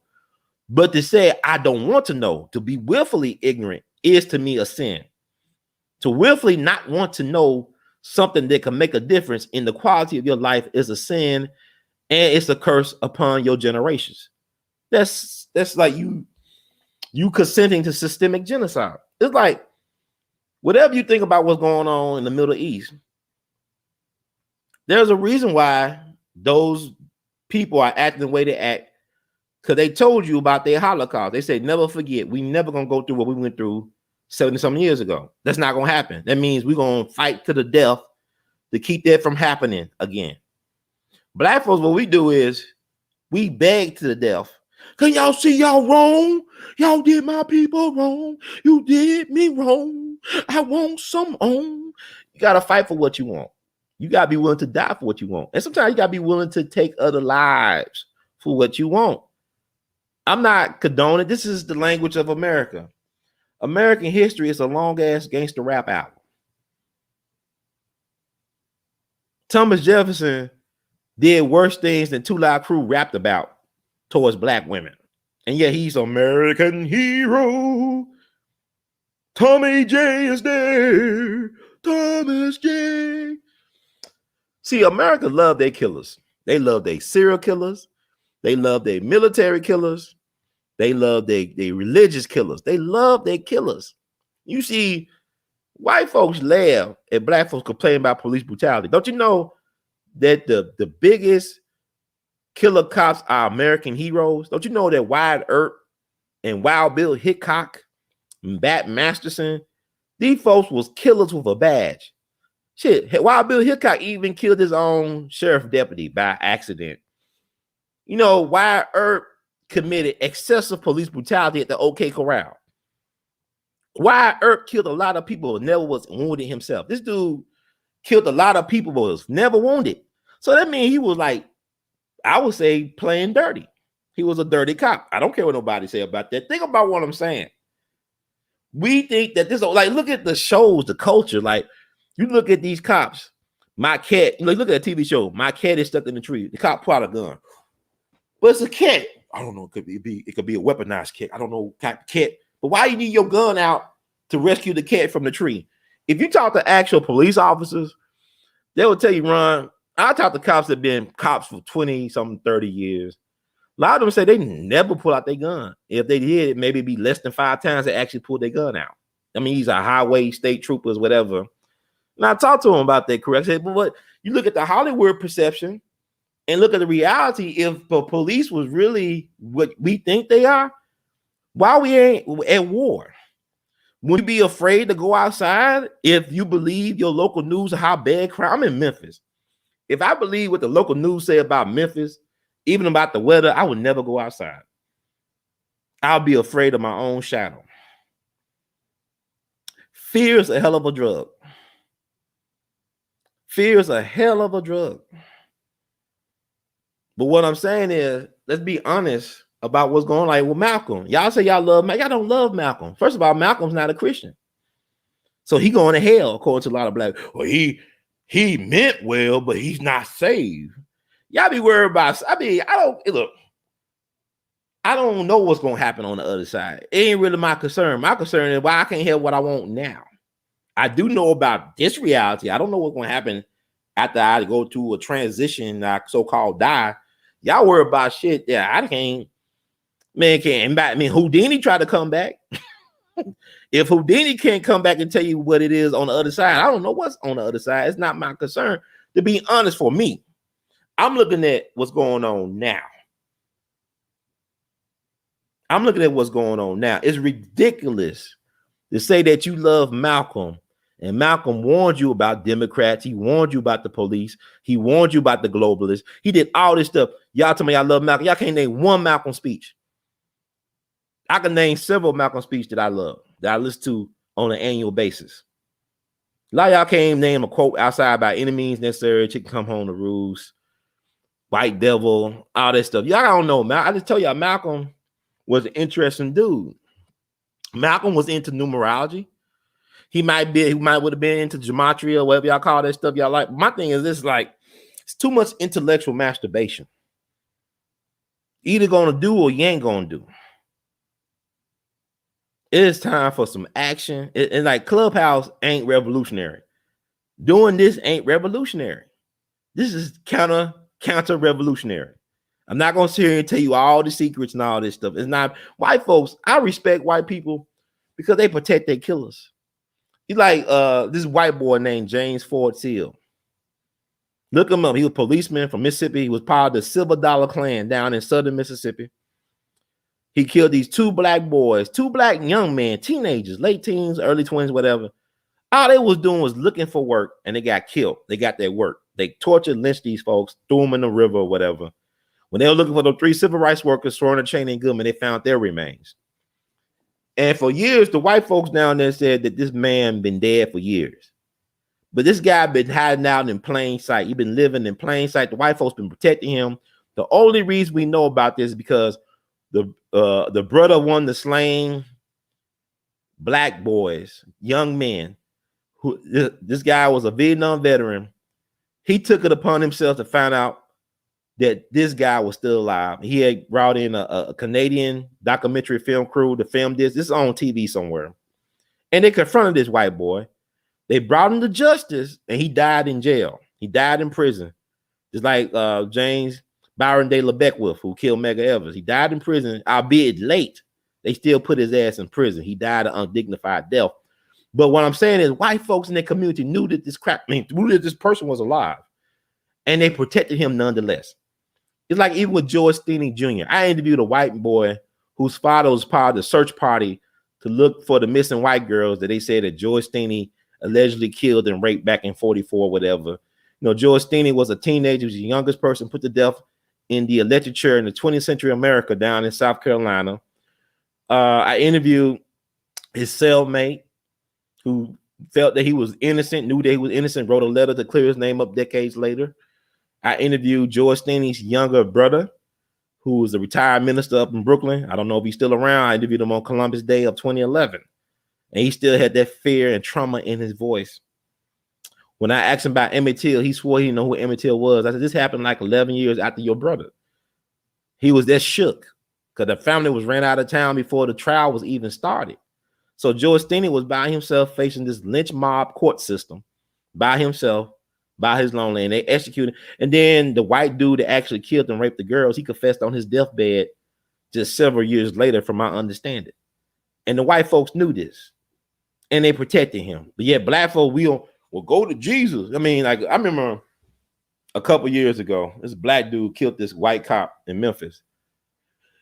And the details were sketchy, but they had a big funeral and all this stuff. I'm not saying I don't know either of these guys, but it was interesting that he went to a minister who's now deceased. I think his name was Ralph White. And Ralph White said, do the right thing, son. Jesus wants you to do the right thing. And dude turned himself in. I don't know what happened to dude. He could be dead by now. I don't know. But maybe he had a reason. It could have been self-defense. I don't know. I don't know if the cop had a reputation or nothing like that. But he went to a minister. The minister said, turn yourself in, son. Do the right thing for Jesus. I'm saying, you turn yourself in, you at the mercy of the devil. And I'm just thinking about, I said, you think about the last words of lynching victims. I don't have to be there to know what the last words probably were. Either mama or Jesus, and nobody came. Mama, mama, Jesus, Jesus. Nobody came. They killed you, boy. What happened to that boy? You know, I mean, come on, black people. It's a movie y'all should look at called The 24th. It's on Stars, I think. And the dude that was one of the sons in the Empire show, he was the lead in this movie. He talked about the Houston race riot of 1917 when the 24th Buffalo Soldier Regiment went on. They attacked Houston, Texas. Them boys threw down on Houston. They killed a whole bunch of police and white people. Was the largest murder trial in U.S. military history. A lot of them black boys or black men, them call them men. They went to the gallows singing and happy to die to stand up for their manhood. And y'all always talking about protect black women. All this started because a soldier came to the aid of a black woman in Houston who was severely beat up by the police. And then they fucked with him, and his brothers came and threw down on Houston.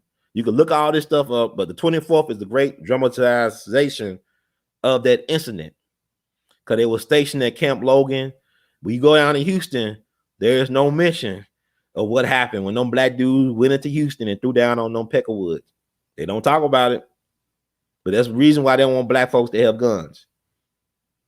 Because really the white folks respected them cats from doing what they did, because that's just normal responses. Like you go down to New Orleans, when I did the Robert Charles riots of 1900 that took place in New Orleans from July 23rd through 27th, 1900, Robert Charles was a black man from Mississippi who believed in black people going back to Africa. He was a follower of Bishop Henry McNeil Turner, a prominent minister out of Georgia who believed that God was a black man. And he taught that to his followers. And Robert Charles threw down on the police. He killed a whole bunch of police and white people down in New Orleans. And they had a song called The Ballad of Robert Charles that all the jazz and blues musicians used to play, but they forgot about how it went because it pissed off the white people. You know, Gilderoy Morton talked about it in the Library of Congress recordings he did with the Lomaxes. They recorded Gilderoy Morton, the great jazz pianist from New Orleans, talking about this song called The Ballad of Robert Charles. But we don't talk about those people. We always talk about being victims. You know, for every George Floyd, there was a Robert Charles or Mark Essex. You know. Oh Lord, please help me. Pray for they don't know what they do. I think you the fool that don't know what to do.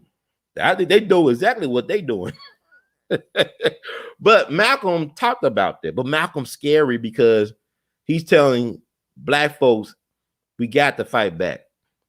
We don't have to initiate anything, but we got to protect ourselves. It's ridiculous. We're at the end of the month. We're looking at the centennial of the Tulsa Race Massacre. And folks act like this stuff didn't really happen. That this was all part of an HBO movie conspiracy, like the Watchmen and Lovecraft countries. Me and my sister went, and I'm gonna do my special. I know they trying to screw with my channel now. They're trying to, get me for these old Dr. Short videos, and it's crazy. But we'll see how it works out. I got another plan. But me and my sister went to Tulsa the first weekend this month, and we went to Oaklawn Cemetery.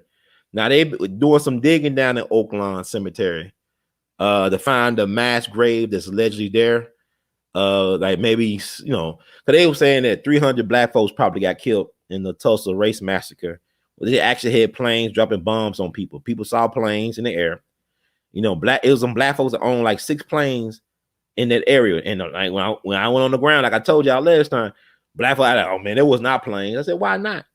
They always using our stuff against us. Why could not it been our planes they used to bomb our own community?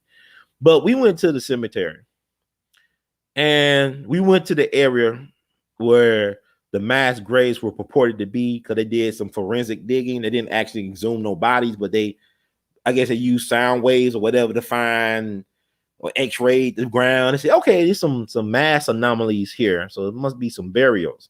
Some mass burials, because a lot of the white funeral homes in town help bury the dead.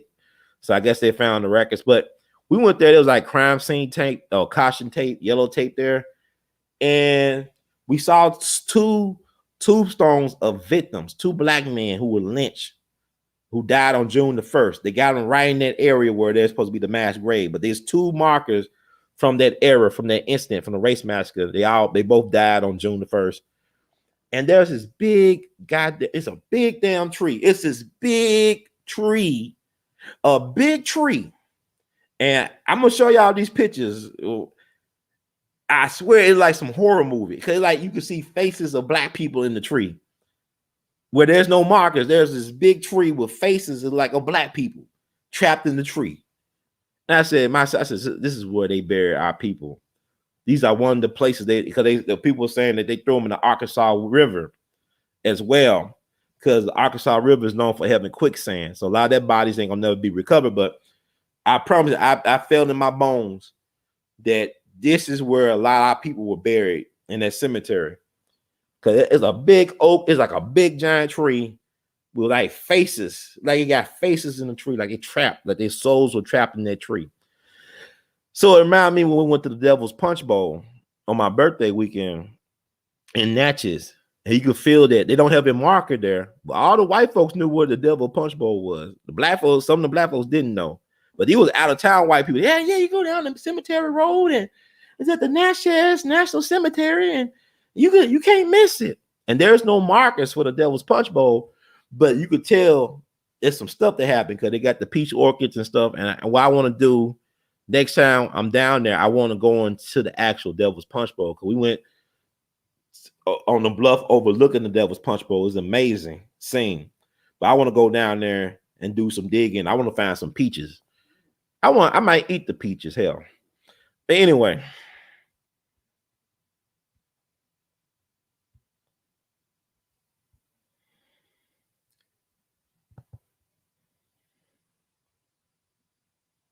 okay, but I mean, so many secrets, man. Cause like Charlie Wilson, the Gap Band, that group is named after Greenwood, Archer, and Pine. Those are streets in Greenwood and Black Wall Street. And he was talking about how You Dropped the Bomb on Me song was not about Black Wall Street, but it was. It's not about, it's subliminal messages because he knew a survivor that lived to be 104. And she told him about what actually happened. And he's from that neighborhood. So that's part of the history. And what's sad, you look at the neighborhood now, it's a lot of gentrification. They got a big old expressway running through the middle of the neighborhood. So it's not even a community like it used to be. You got black businesses, but do they own the real estate in that area? Like the white folks love to do evil things to us and make money off of it and not compensate us. Like you look at Mississippi, they got that big, nice civil rights museum down in Jackson. They got the Blues Trail markers and the Civil Rights Trail marker. But had the state of Mississippi offer any reparations to the families that were destroyed by their white agenda or white supremacy agenda, state-sponsored violence, has the state of Mississippi did anything to correct the legacy of hate and disenfranchisement towards black people? Don't you know that if the black folks in Mississippi were done right by the state of Mississippi, there would have been several black governors by now of the state of Mississippi, several black U.S. senators of the state of Mississippi. How can you have more elected black officials than any state in the country and yet not have a black governor ever, or barely have any black U.S. senators from that state where you got a significant amount of black people in that state? I think 40% of the population of Mississippi are black people. And really, if we were smart, we all would move back to Mississippi. Black folks will move back to Mississippi to become the majority and overtake the state if we were smart and thinking.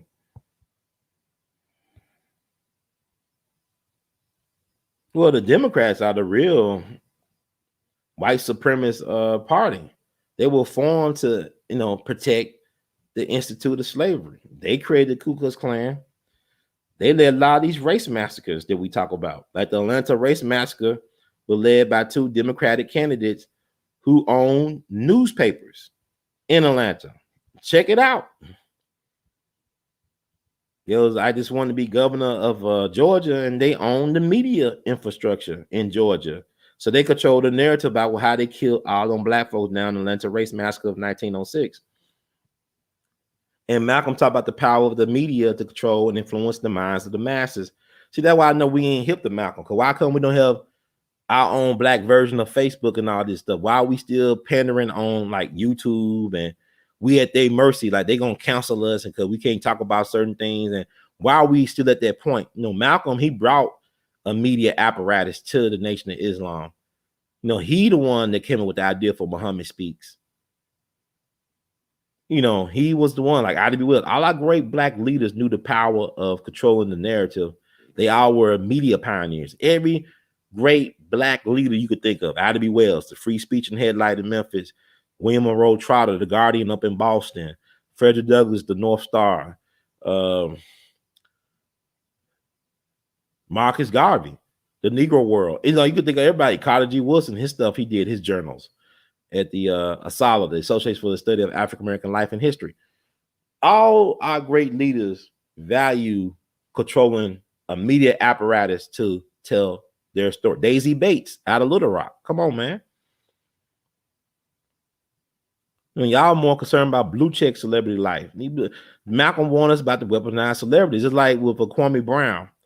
Warned us about these. Think of what's interesting.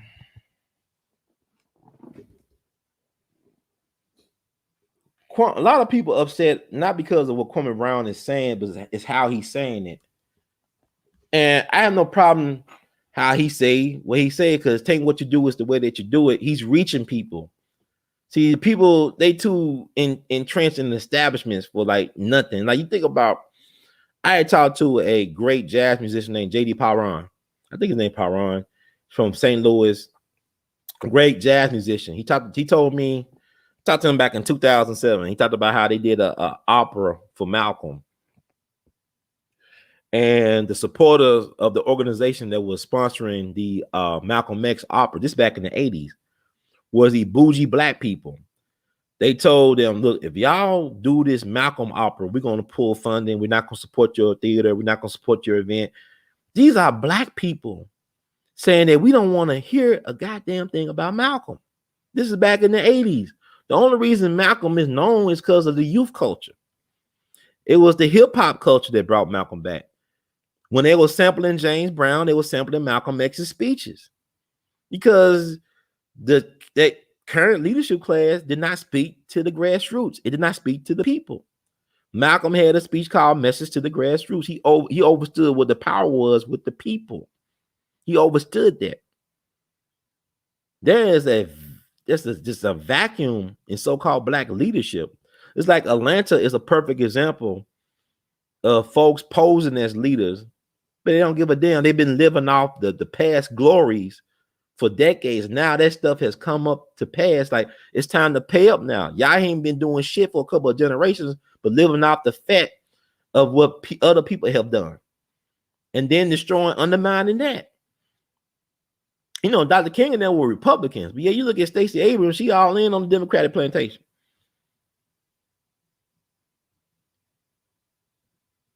You know, you had leadership that was 1 point strategic.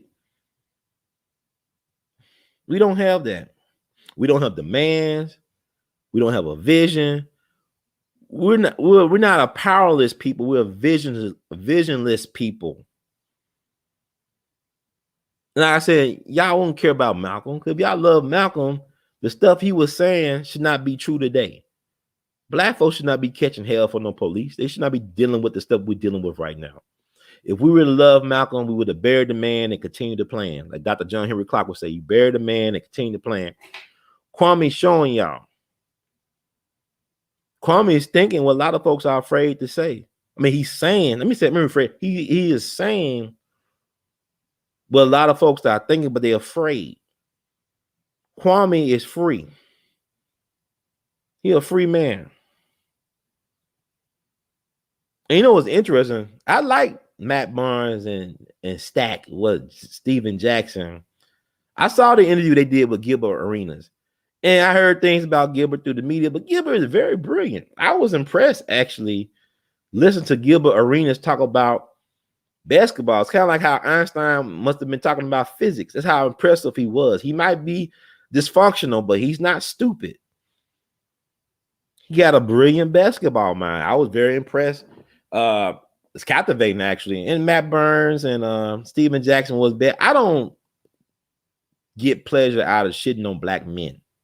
I'm like Kwame, but Kwame right now is necessary, because you got to heighten the contradictions. Because what they do, like when I was looking at how they're beefing Kwame and Matt Barnes and Steven Jackson, I'm thinking about Jack Johnson, how he came up. Jack Johnson was known as the Galveston Giant. He was from Galveston, Texas. It was a little island near Houston, whatever. And Jack Johnson made his way by fighting in battle royales. They call them battle, because we think about battle royales, we think about wrestling like Jerry Lawler and Hulk Hogan. You think about, you know, WWE and all this shit. But battle royales really was when you had black folks, black men in the ring, with blindfolds on, punching each other like Mike Tyson punch out, and the last man standing will win all the money that was thrown at their feet. Like the white dudes would be throwing money and change at their feet. The black men would be blindfolded, punching each other, wildly punching until the last Negro stood and he got all the money. And they did a scene like that in the James Brown biopic starring Chadwick Boseman. And also, I think the opening of Invisible Man by Ralph Ellison has a battle royale scene. And this is the state of black masculinity and black manhood in America from the beginning, from the inception of America. We fight among ourselves for the white man's trinkets, for the white man's validation. We submit, like this is what we're doing. And like he made great, but you don't hear ESPN, all those sports networks talking about white men degrading Tom Brady, but they don't have no problem degrading hell, even the Cowboy, Dak Prescott. I mean, he's a man, he's asking for compensation for work done, doing it at a high level, and they wait till his leg get broken, whatever. Oh, we care about you. You are prize horses. You know what they do to prize horses when they break their legs, they get injured, they put them to the glue factory. They breed us like horses. They always breed us like animals, like horses. And hey, how you get a LeBron James? You breed. But anyway, Kwame, I think what Gilbert Arenas called him a show pony. He's an angry show pony. And he's an oppressive specimen of a person, of a human being. But thank you for the donation. Gashia Inc. I really love you madly. But he's like they awoken a sleeping giant. And it's kind of like the prayers of our ancestors being answered. Like he's doing his most important work as an advocate for black manhood at a time when a lot of black males are afraid to be men and to stand for something. Because there's a difference between being a male and being a man. A man has principles. A man stands for something. A man believes in putting himself on the line for what is right and what is just. He has a clear understanding of right and wrong, a clear, strong, focused, moral compass. And that's what that brother is talking about. Can you look at the life of an athlete? Your prime years happen before you turn 40. In the sports world, to be in your late 30s or early 40s, you old. But really in life, in the game of life, you still young. Like I said, there's a reason why they didn't want Malcolm and Dr. King and Mega to reach the age of 40 and beyond. And Kwame's 39 right now. And your brain ain't fully developed till you're 26. And just listen to this brother. You could tell he's highly intelligent. It's just a damn shame. Like Gilbert Arenas and Matt Barnes and Steven Jackson, these are all very smart dudes. You could tell they smart, but I'm very impressed with Kwame Brown because he's sincere. He doesn't have anything to gain in terms of the game that they're playing, but he is gaining a following. He is gaining people who have been kind of shut down for a minute. Kwame been quiet for a long time. For 20 years, he's been quiet for a generation.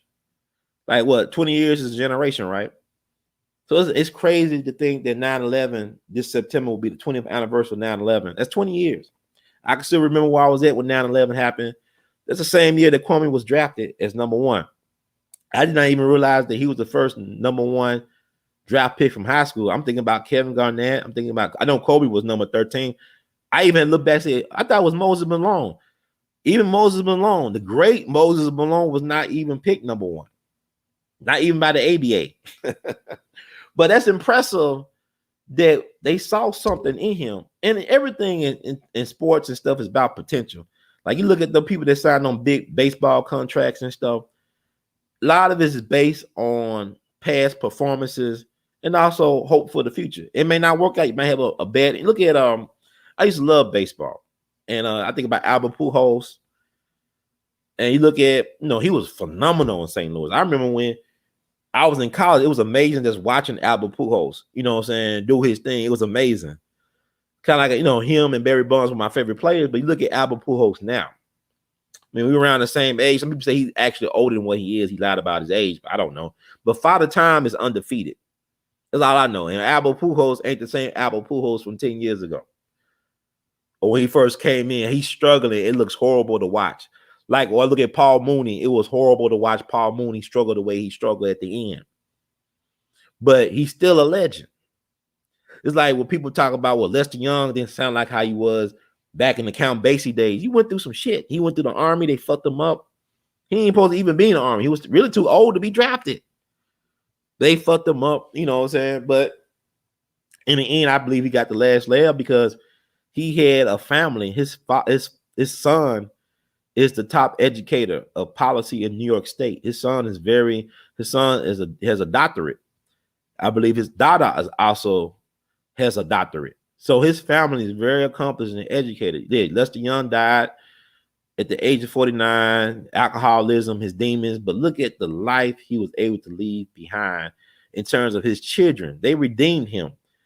I mean, not necessarily he redeemed him. He's a hell of a musician, an artist, but his seeds speak for him. His bloodline redeemed him.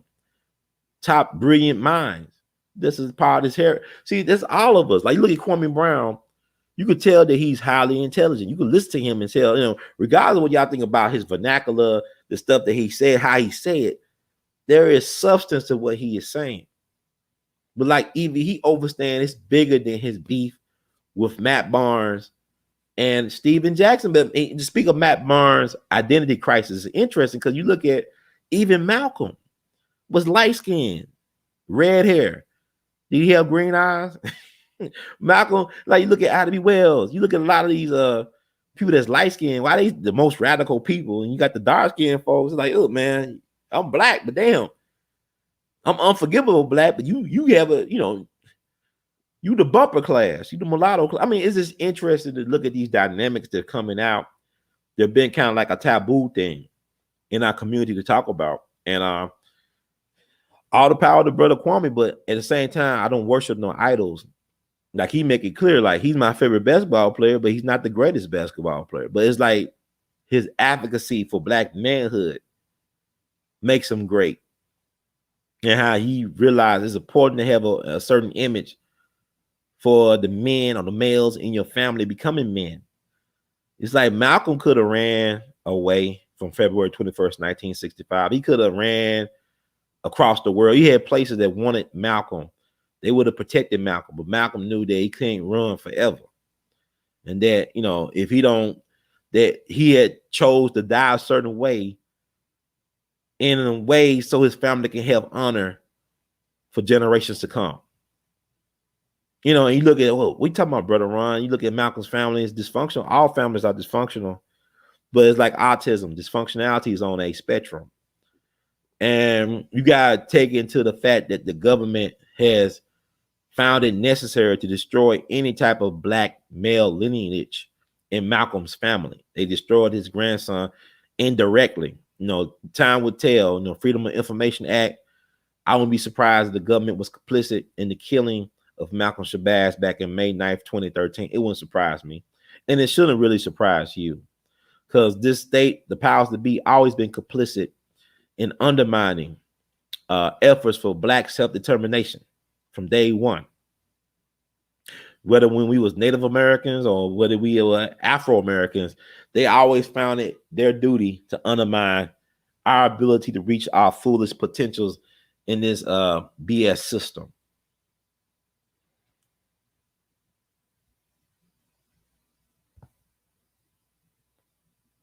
Thank you. I appreciate another classic, Brock. I'm just going all over the place, man.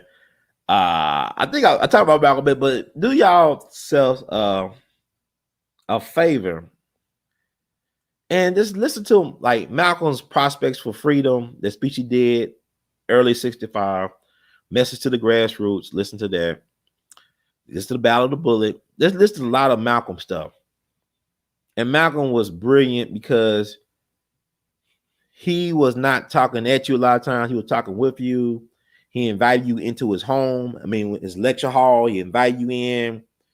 He made you feel a part of something wonderful and special. And that's why he was able to attract unique people, like people who were not necessarily Muslims or even black. His message resonated with humanity. And that's why he was a threat. And people, you don't have to discredit Malcolm to highlight and praise Elijah Muhammad. Nobody should have to do that. You know, but like, you know, Kwame said, you know, but y'all, like you look at the battle royale mentality, y'all there to downgrade black men to make a living. Why you got to downgrade black men to make a living? Like he said, they're not going to screw over Joe Montana to praise Tom Brady. They're not going to screw over Dan Marino to praise Peyton Manning. But black folks got this new, well, LeBron is not as good as Jordan. Why we got to do that? They different eras, different type of players. Like, who set these agendas?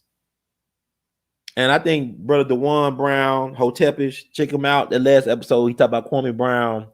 They did yesterday was brilliant. And DeJuan is very passionate about basketball. He's a historian of the game. He coached the game. He actually had people that went pro. So you just can't look at DeJuan and say, oh, he's whatever. He knows what he's talking about. He's very passionate, very infotaining. And he gives a lot of great insight into the background of Kwame Brown. He's from the Carolinas. He's Gullah Geechee. My people from Carolina. Gullah Geechee people who think about Maroons. They keep their culture really tight. Jim Brown is from the Georgia Islands. You got that Gullah Geechee stuff going on. James Brown, he probably Gullah Geechee. I mean, he's from Savannah, South Carolina. It's an interesting culture down there. And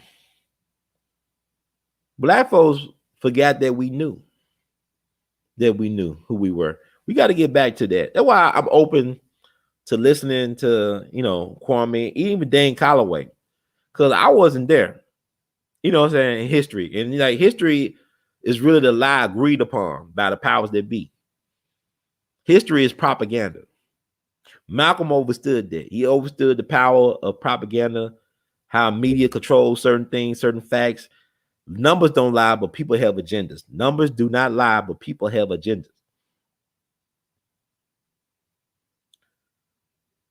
So I know, like Paul Mooney, he caught a lot of slack. Allegedly, he had an affair with Richard Pryor's son. Supposedly, Richard Pryor bodyguard came out with this stuff. I'm just wondering about the time, man. And we had a chance to interview Paul Mooney's cousin, Rudy, who kind of sounds like Paul on the phone. Sometimes I get him confused. Kind of like when I talked to Malcolm's nephew, Ronell Collins, who was the son of Ella Baker, Malcolm's benefactor. Ella was his older big sister who took him in up in Roxbury in Boston and paid for his trips to Mecca and stuff like that. She really was a keeper of his flame. Now, she really advocated for Brother Malcolm. I believe she was the one that started the annual pilgrimage to his resting place on his birthday. So it's interesting, man. Like I said, if you start looking at things, it's not important about the messenger. It's more important about the message. Because God, sometimes universal God doesn't leave any fingerprints in how he utilized certain people at certain times and places in our narrative. So I could just talk all day, and I'm sorry, I just be rambling along, and I be heavy y'all weight for these things. But my thing is, as I get older, it's counterproductive for me to want to hate any black person, even black folks that do me wrong, allegedly, because my thing is, we've been through so much trauma. But at the same time, I will say this to anybody. I don't care if you got relatives, and the people that hurt you are the people that know you. The people that hurt you the most are the people that know you. It's not the stranger. It's the people that know you that hurt you the most. Like, crimes are normally committed against people by the people that they know or know of. So keep that in mind. And Malcolm was betrayed by people in his inner circle, including blood. And it's really interesting. You think about it. Can you look about Malcolm was chastised for exposing the nation or the leadership of the nation. And people want to chastise Kwame Brown for exposing the frailty of the fraternity that he's a part of. Now you talking about being traumatized as a teenager. He was a man child. Your mind is not fully developed till you're 26. So you got people like 18 and 13. Like, look at LeBron. He's a product of that system. And I don't have any ill will towards LeBron. He's a hell of an athlete, a great basketball player, and he tries. But I don't feel like he should have the need to take on that burden on his own. Because black folks, we always looking for an escape outlet. We don't want to take on. That's why I say I know that if Malcolm was still around, we wouldn't respect Malcolm as a people. We couldn't tolerate Malcolm while he was walking among us. You know what I'm saying? Because he was holding not only you accountable, he was holding himself accountable. And he would be a reminder that the work is not finished. The victory has not been won. And black folks can't take that. We want to party and bullshit a lot of times instead of doing the actual work. A lot of us want to get credit for stuff that's not even worth taking credit for. It's not a way forward. You know, so but it's like the Jesus thing. I promise you, if Jesus was in your house and Jesus said, hey, man, I think you should wash the dishes. Screw you, Jesus. You wash the damn dishes. Who the hell you telling me to wash the damn dishes? Get the hell out of here. You know how we be thinking. You can't tell me what to do. Because I was a supervisor. You know how we treat black supervisors on the job. Black folks, how we treat our supervisors. You ain't the boss of me. I don't like how you talking to me. How I'm talking to you. You telling me what to do. Well, I am the supervisor. You are on the clock. Where is the problem? I don't give a damn. You just can't tell me what to do. Well, you could quit. I can fire you, or you don't have to do it. But if it's part of your job requirement, you are required to do it, or you won't be paid, or you won't be working here that long. But I could do one thing right for you, and it could change your life. But if I, cross you one way wrong, you hold that against a person. A person can save a person's life, but if they say one thing wrong to that person, they won't forgive them. But I saved your life, but you said that thing that day, it hurt me, but I saved your life. I don't give a damn. You hurt me. Interesting. Yeah, chickens coming home the road. Yeah, it was the young black folks that brought him back.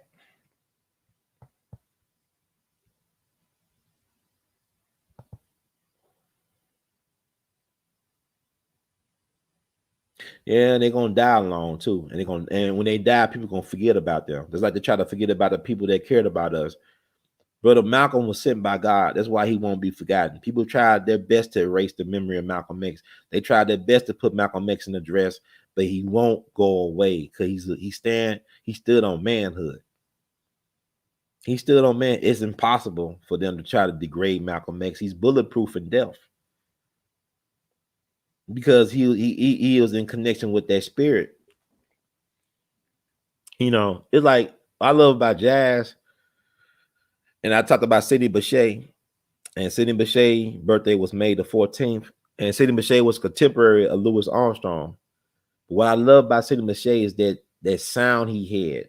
You can't teach that sound. That comes from him.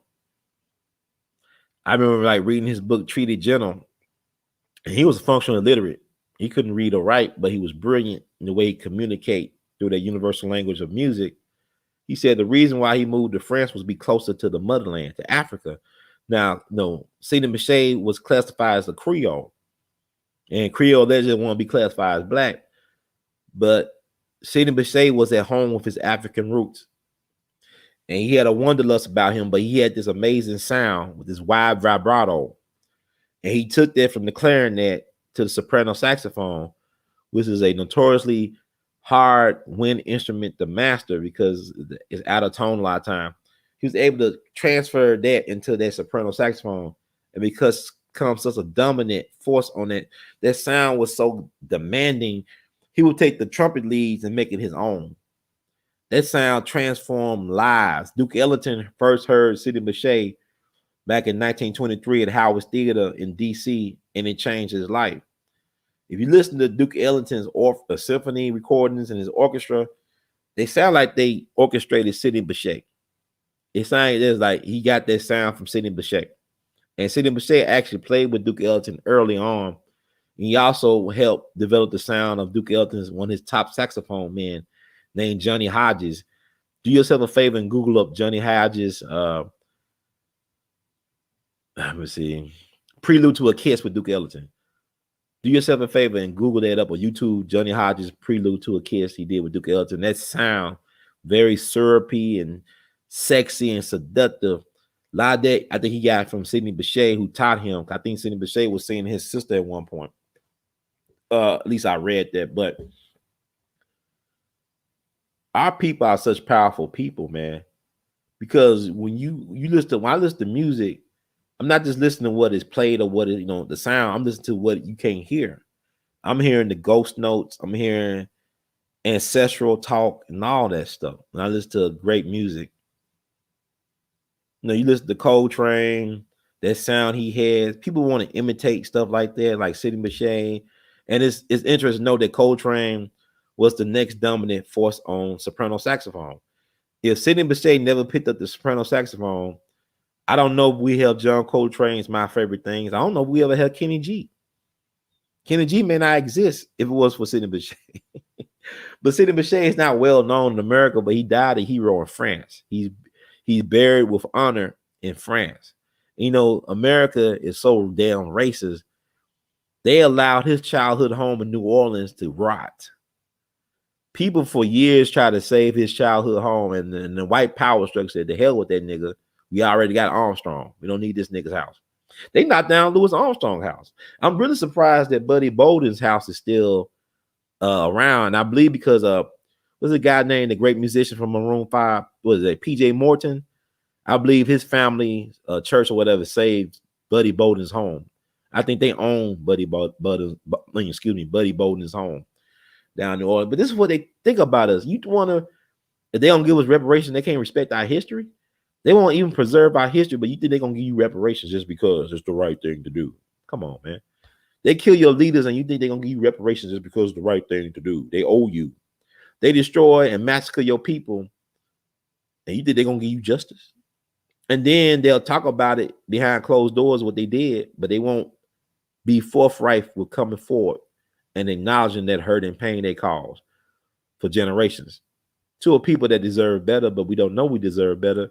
That's why we always getting less than what we deserve. Yeah, chicken come home, Bruce.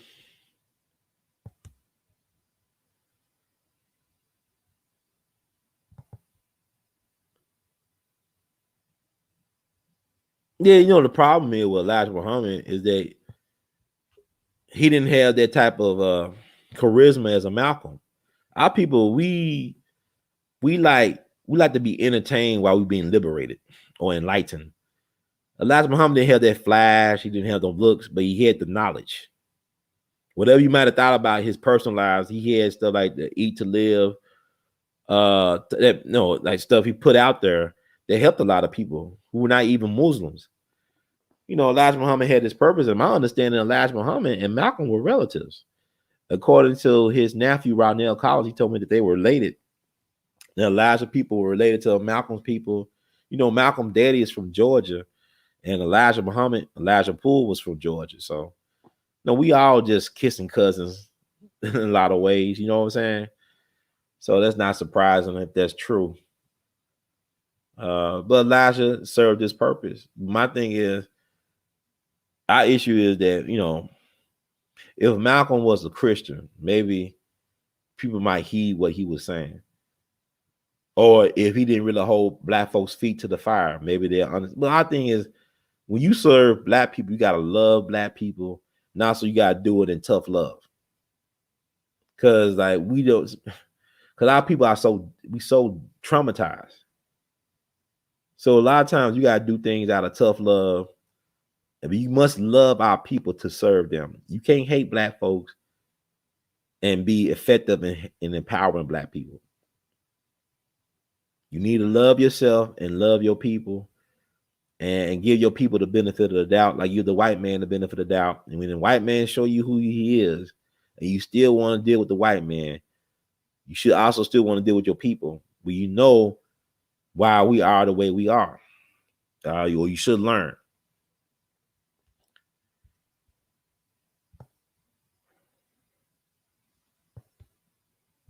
Thank you, Darrell Parker. Yeah. Still sharp still. Like, you know, I always get back to when I talked to that rocket scientist from NASA, where he told me, well, Brother Ron, people think science is exact. It's not exact. We always testing and retesting things. We always changing the narrative when new data becomes available. So your mind should be constantly open to the idea of change, to embracing change, and to also put knowledge to use. What's good of reciting quotes and speeches when we can't do anything with said quotes on speeches to liberate our people? You know, it's good to talk and all this stuff and the health panel discussions and all this shit. But at the same time, if you're not doing any speaking by action, then there's no point to talk. It's intellectual masturbation. At this point in the game, we should be beyond needing idols to worship, but yet that's our culture. Celebrity culture is a death culture. These folks do not care about your well-being. They're more concerned about you paying attention to them. All eyes on them. To hell with you, all eyes on them. Like I said, and I joke about it, no, this, but LeBron can't save his own hairline. How you gonna save you? You know, you gotta take care of home and start looking outside of your home for assistance. Everything you need is within your temple, your body. You gotta learn how to access it. And I guess it oh, let me see.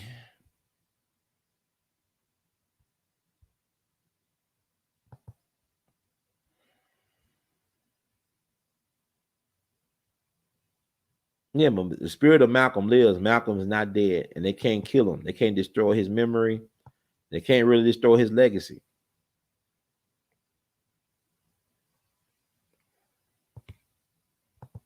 Thank you, Sister Sandra. We love you madly.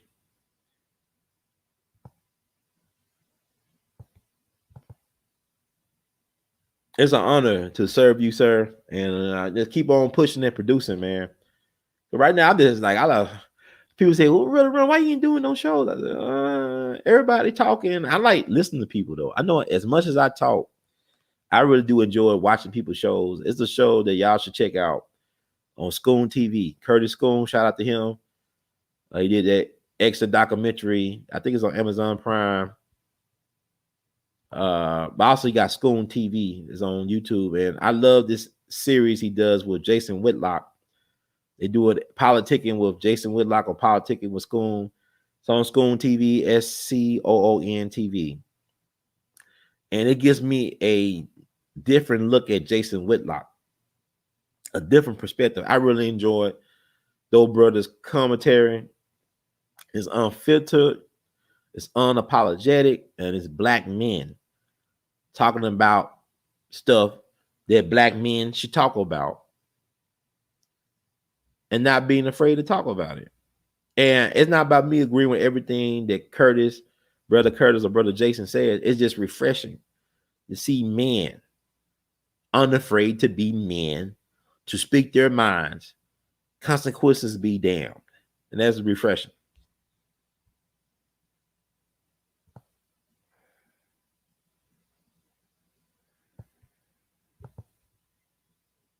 It's interesting with the Malcolm thing, man. Because even that movie One Night in Miami, they try to undermine like Malcolm was weak or whatever. I know people picked up on that, but it's a movie. You shouldn't get your history lesson from Hollywood. If it inspires you to look into the history, that's a different story. Don't take Hollywood as the final say on the story of Malcolm X. Because even in Spike Lee Malcolm X movie, it was well done, but it's very flawed. His movie was well done in terms of cinematography and all that, the costuming and all that stuff, but it was flawed. Because, I remember when I was in school, people said, I love Malcolm X, man. And man, Mr. Baines did that brother wrong. I said, Mr. Baines was even not a real character. He was a composite character. He was not a real person. He was a fictional person. And my thing is, why not tell the truth about how Malcolm got into the nation? His family got him into the nation. His brothers and sisters were Muslims, and they told Malcolm, hey, you might want to be one of us. And then I talked about maybe he was related to Elijah Muhammad, because of his father, who's from Georgia. So there's a lot. And then it was a brother in prison that inspired Malcolm to be an intellectual. Why not tell his story as well instead of making this Minister Baines confusion? And then, like, not talk about Minister Farrakhan and the Malcolm story. Come on. Farrakhan was Malcolm's protege. Dare I say more than Elijah Muhammad? Because he patterned his speaking patterns after Malcolm. According to Dr. Manny Marable, they call him one of Malcolm's ministers. He was well known as a protege of Malcolm. And he's a Taurus like Malcolm. Malcolm was a Taurus. Jesus was a carpenter.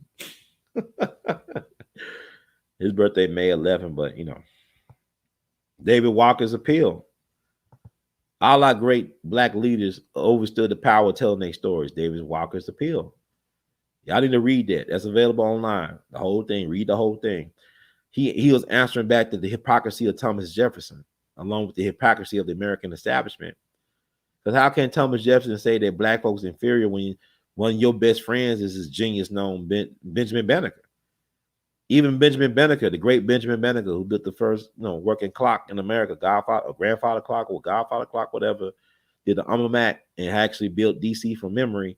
He had to call Thomas Jefferson bullshit into question. Look how Tommy J, how can you say that we are inferior when you know who I am?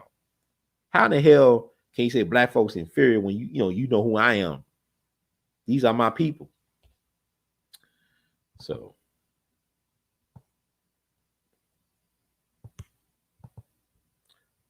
yeah, we like to run from work, but we run towards the work that's actually played on. Like we know sports is it's work, but it's play. It's playing kids. Like you even look at what's interesting about black men. We are highly opinionated when it comes to sports and entertainment. Now, when it comes to politics and come to other things, the other areas of human activity, we kind of like nonchalant. We go with the wave, go with the crowd. But brothers are very highly opinionated and almost combative when it comes to sports. It shows that we are really in a prolonged stage of arrested development. Like we in Peter Pan land or some shit.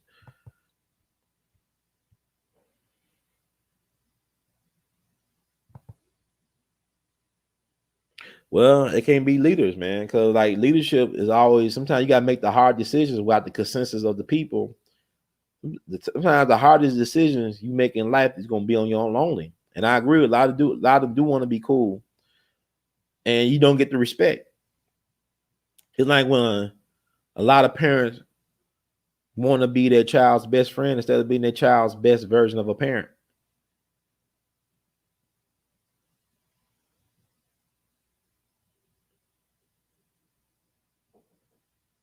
So I mean, it's interesting. Like a lot of people, I just want to be my child's best friend. Well, you be their best friend when they come of age, but be their parent. Being a friend means you're not accountable sometimes for the action of your other friend. But being a parent means you got to hold your seed accountable for the things they do, and you got to hold yourself accountable for holding them accountable. Their friendship is, being a friend is overrated.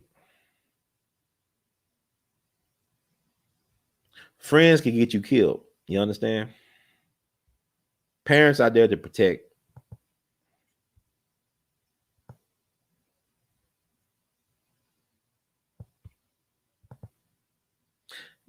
Yeah, I heard that too. I mean, they were like, no, they was of age, but that's another story. Evidently, them Navy beings were working for Elijah Muhammad. That's all I got to say.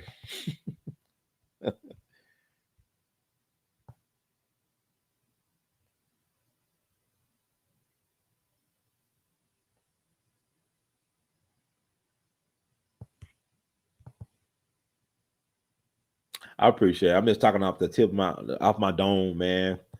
But listen, I guess family, I'm gonna call it a night. I can go on forever. But yet sometimes I don't even want to be on the air. But I thank everybody who tuned in, and we'll tune in the near future. I got some shows coming up. We're gonna have Dr. Christian Gregory on later on today at 1. p.m. Central. So I hope y'all can tune in then. Y'all can catch it on the replay. But thank you all for being patient. What are ghost notes? Well, I'm gonna let you look it up. They got a lot of definitions of ghost notes, but my thing is when you hear something that's not actually played, but it's like, okay, it falls into a certain logic. Like, you assume it's going to be played or you heard it, but it didn't really get played. It's a suggestion.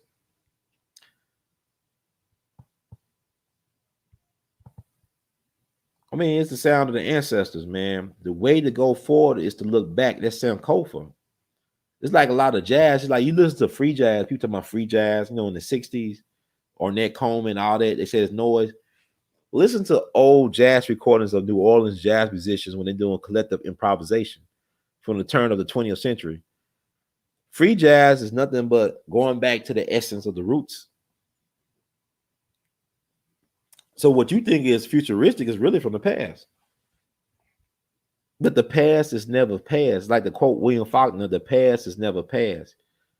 So everything is like an illusion, even time.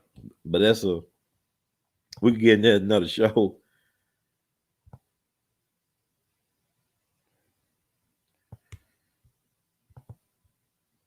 Man, if it wasn't for Coleman Hawkins, there would be no Grover Washington Jr. or Kenny G. Because if it was for Coleman Hawkins, there would be no Grover Washington Jr. or Kenny G. Because Coleman Hawkins was the one that made the saxophone a legitimate instrument, and he was a cat that started out on the cello.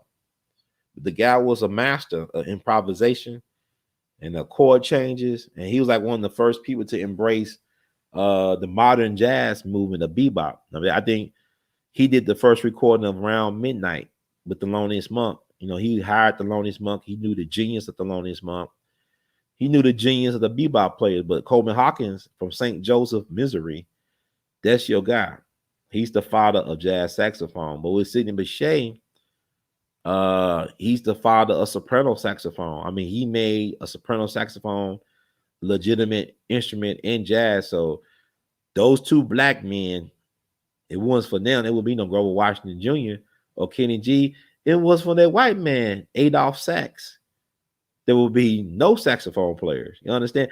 Like, I love looking at history because let's say you go back in time and told Adolph Sax, your instrument is going to produce people like Charlie Parker and John Coltrane and Sonny Rollins, Coleman Hawkins, and Johnny Hodges. And I don't think he could envision his instrument being pushed to the limits like that, the inventor of the saxophone. Like Dr. James Naismith, he probably couldn't envision the likes of a Michael Jordan, a Kobe Bryant, LeBron James, Wilt Chamberlain, and Kareem Abdul-Jabbar mastering his game. It is interesting how things progress.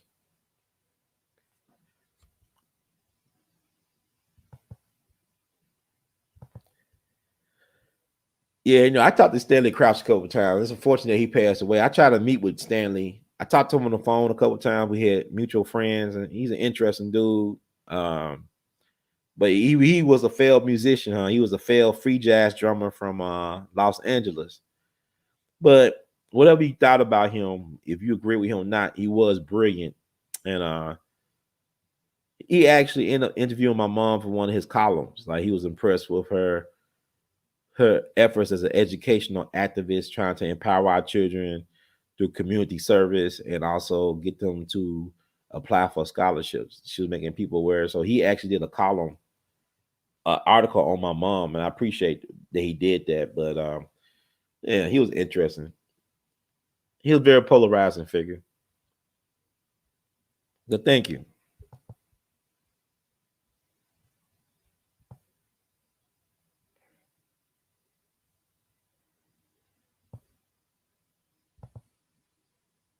I appreciate you, Midnight Green. I appreciate everybody. I'm about to tune it out because I'll be back on here again.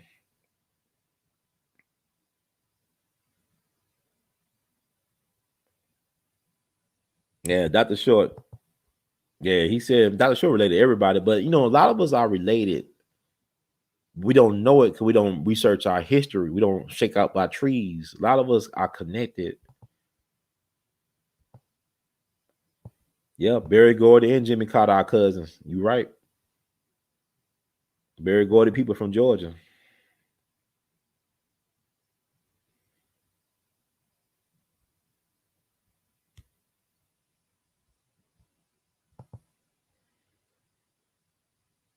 Well, Malcolm is interesting because it's really we forced them to recognize the greatness of Malcolm.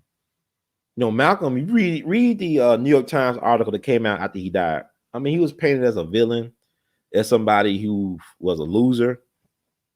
Kind of how they painted Kwame Brown. He was bust life. You know, Malcolm was a failure. That was the narrative. Well, Malcolm was a failure. Like Kwame Brown was a failure because he was the first #1 draft pick out of high school. And look what he did. Although he had a 12-year career, you know, and to make it at that level, you can't be sorry. You got to have some type of skill to be a professional sports athlete. Because so many people want those positions, but only a few are able to get those positions. But with Malcolm, I believe Malcolm was sent by God in terms of he was doing his God work, and he did it with such sincerity and such dedication that they can't get rid of him. They got to acknowledge him. So Malcolm was acknowledged not because they accepted him, but because it's like he put it best. He said the Negro Revolution is controlled by the government and white foxy liberals, but the Black Revolution will be controlled by God. And Malcolm was a born revolutionary. It's like with Jesus, you know, whatever you want to believe. I think it's interesting that a dude that maybe talked to like 12 or 20 people at a time is remembered 2,000 years later. Whatever you want to think about that story. And I'm just gonna leave it at that. But like I tell you all the time, it's like Robert Johnson, the king of the Delta blues singers. Robert Johnson was not that popular when he was alive. He was not that well known. But the folks who were well known, like the Petey Wheatstraws, the Big Bill Bruises, they don't talk about him no more. They talk about Robert Johnson. See, Petey Wheatstraw had national newspapers writing about his death. Nobody knew Robert Johnson was dead. But I mean, it's a game. Like what Bobby Dick Gregory said, it's a game.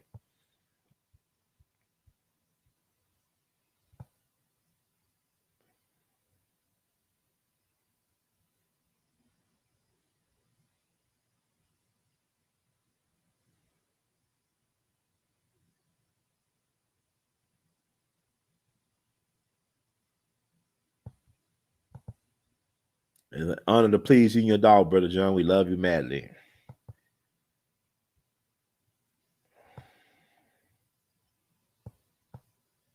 I mean, Jason Whitlock, I don't agree with everything he said, but he makes you think. He's not stupid. You know what I'm saying? Like, he's not a dummy.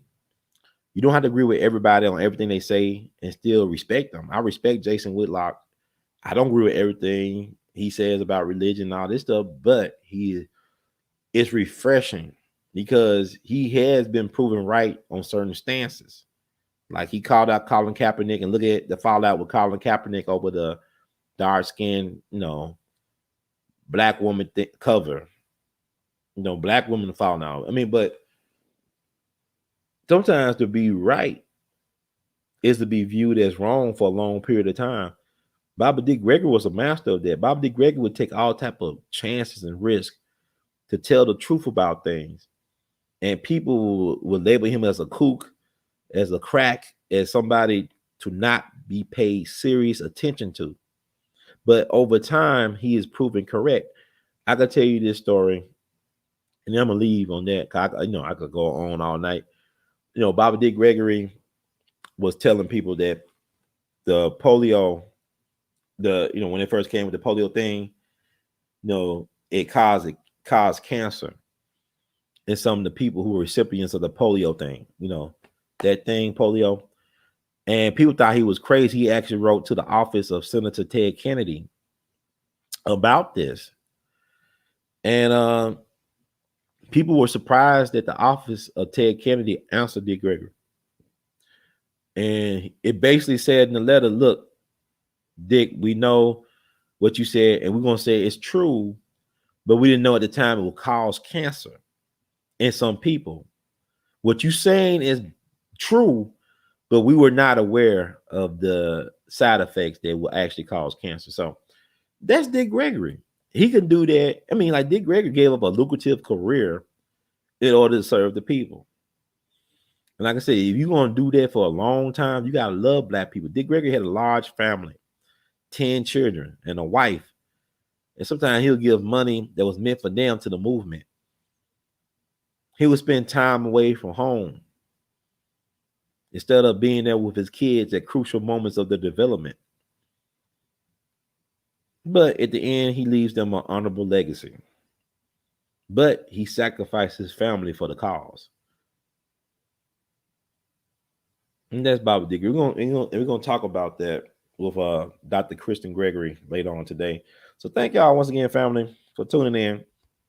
I don't know if anything I've said has made sense for the last hour and a half, but it is what it is. But thank y'all so much. And the words of Great Duke Ellington, we love you madly. And y'all keep on producing and pushing. I guess I can read because they trying to take down these videos. And I had some more Paul Mooney, but I'll play that later at a later date, I guess. You can always go on We All BTV to look up some of the Paul Mooney videos. And on some of the stuff, I didn't I recorded him, but sometimes the audio got messed up. I don't know why. I had some issues with that, but things happen for whatever reason. But thank y'all for rocking with me, because some of y'all been listening for years to We All Be, and we love you madly. Like I said, this is a time of great revelation. And don't be scared. Don't be scared. But disclaimer, the views expressed by hosts and guests on the We All Be TV platform are not the official views, opinions, beliefs, or perspectives of We All Be News or the We All Be Group Incorporated. We All Be News is an organization that thoroughly believes in supplementing the information narrative that is usually supplied by the corporate news entities with those viewpoints and expressions which may be marginalized or ignored for a plethora of reasons. We are about informing the general public on alternative perspectives as it relates to news and information, and letting the general public be the ultimate judge and decide on how to use that information. Informed citizens are responsible citizens. Thank you for your support, and we love you madly. Y'all keep on producing. Blessings. Thank y'all for donations and support. Like the words from Brother Herb, please spread the word. Support the cause. Cash App, R2C2H2. $ R2C2H2. PayPal, Google Pay, or Zelle, R2C2H2 @gmail.com. And Vimo at R2C2H2. Also buy and wear Art of His Art. You can go to R2C2H2.com. Go down past the description box to that shelf. You can click on R2C2H2 place and order some shirts. And thank y'all for donating and for supporting the cause. It's going towards good cause to keep me going and keep y'all informing. And so I'll leave y'all at that. Thank y'all. Appreciate it. Y'all crazy. I love y'all. Y'all take care. God bless. And I'll see you in the not too distant future. Peace. One love.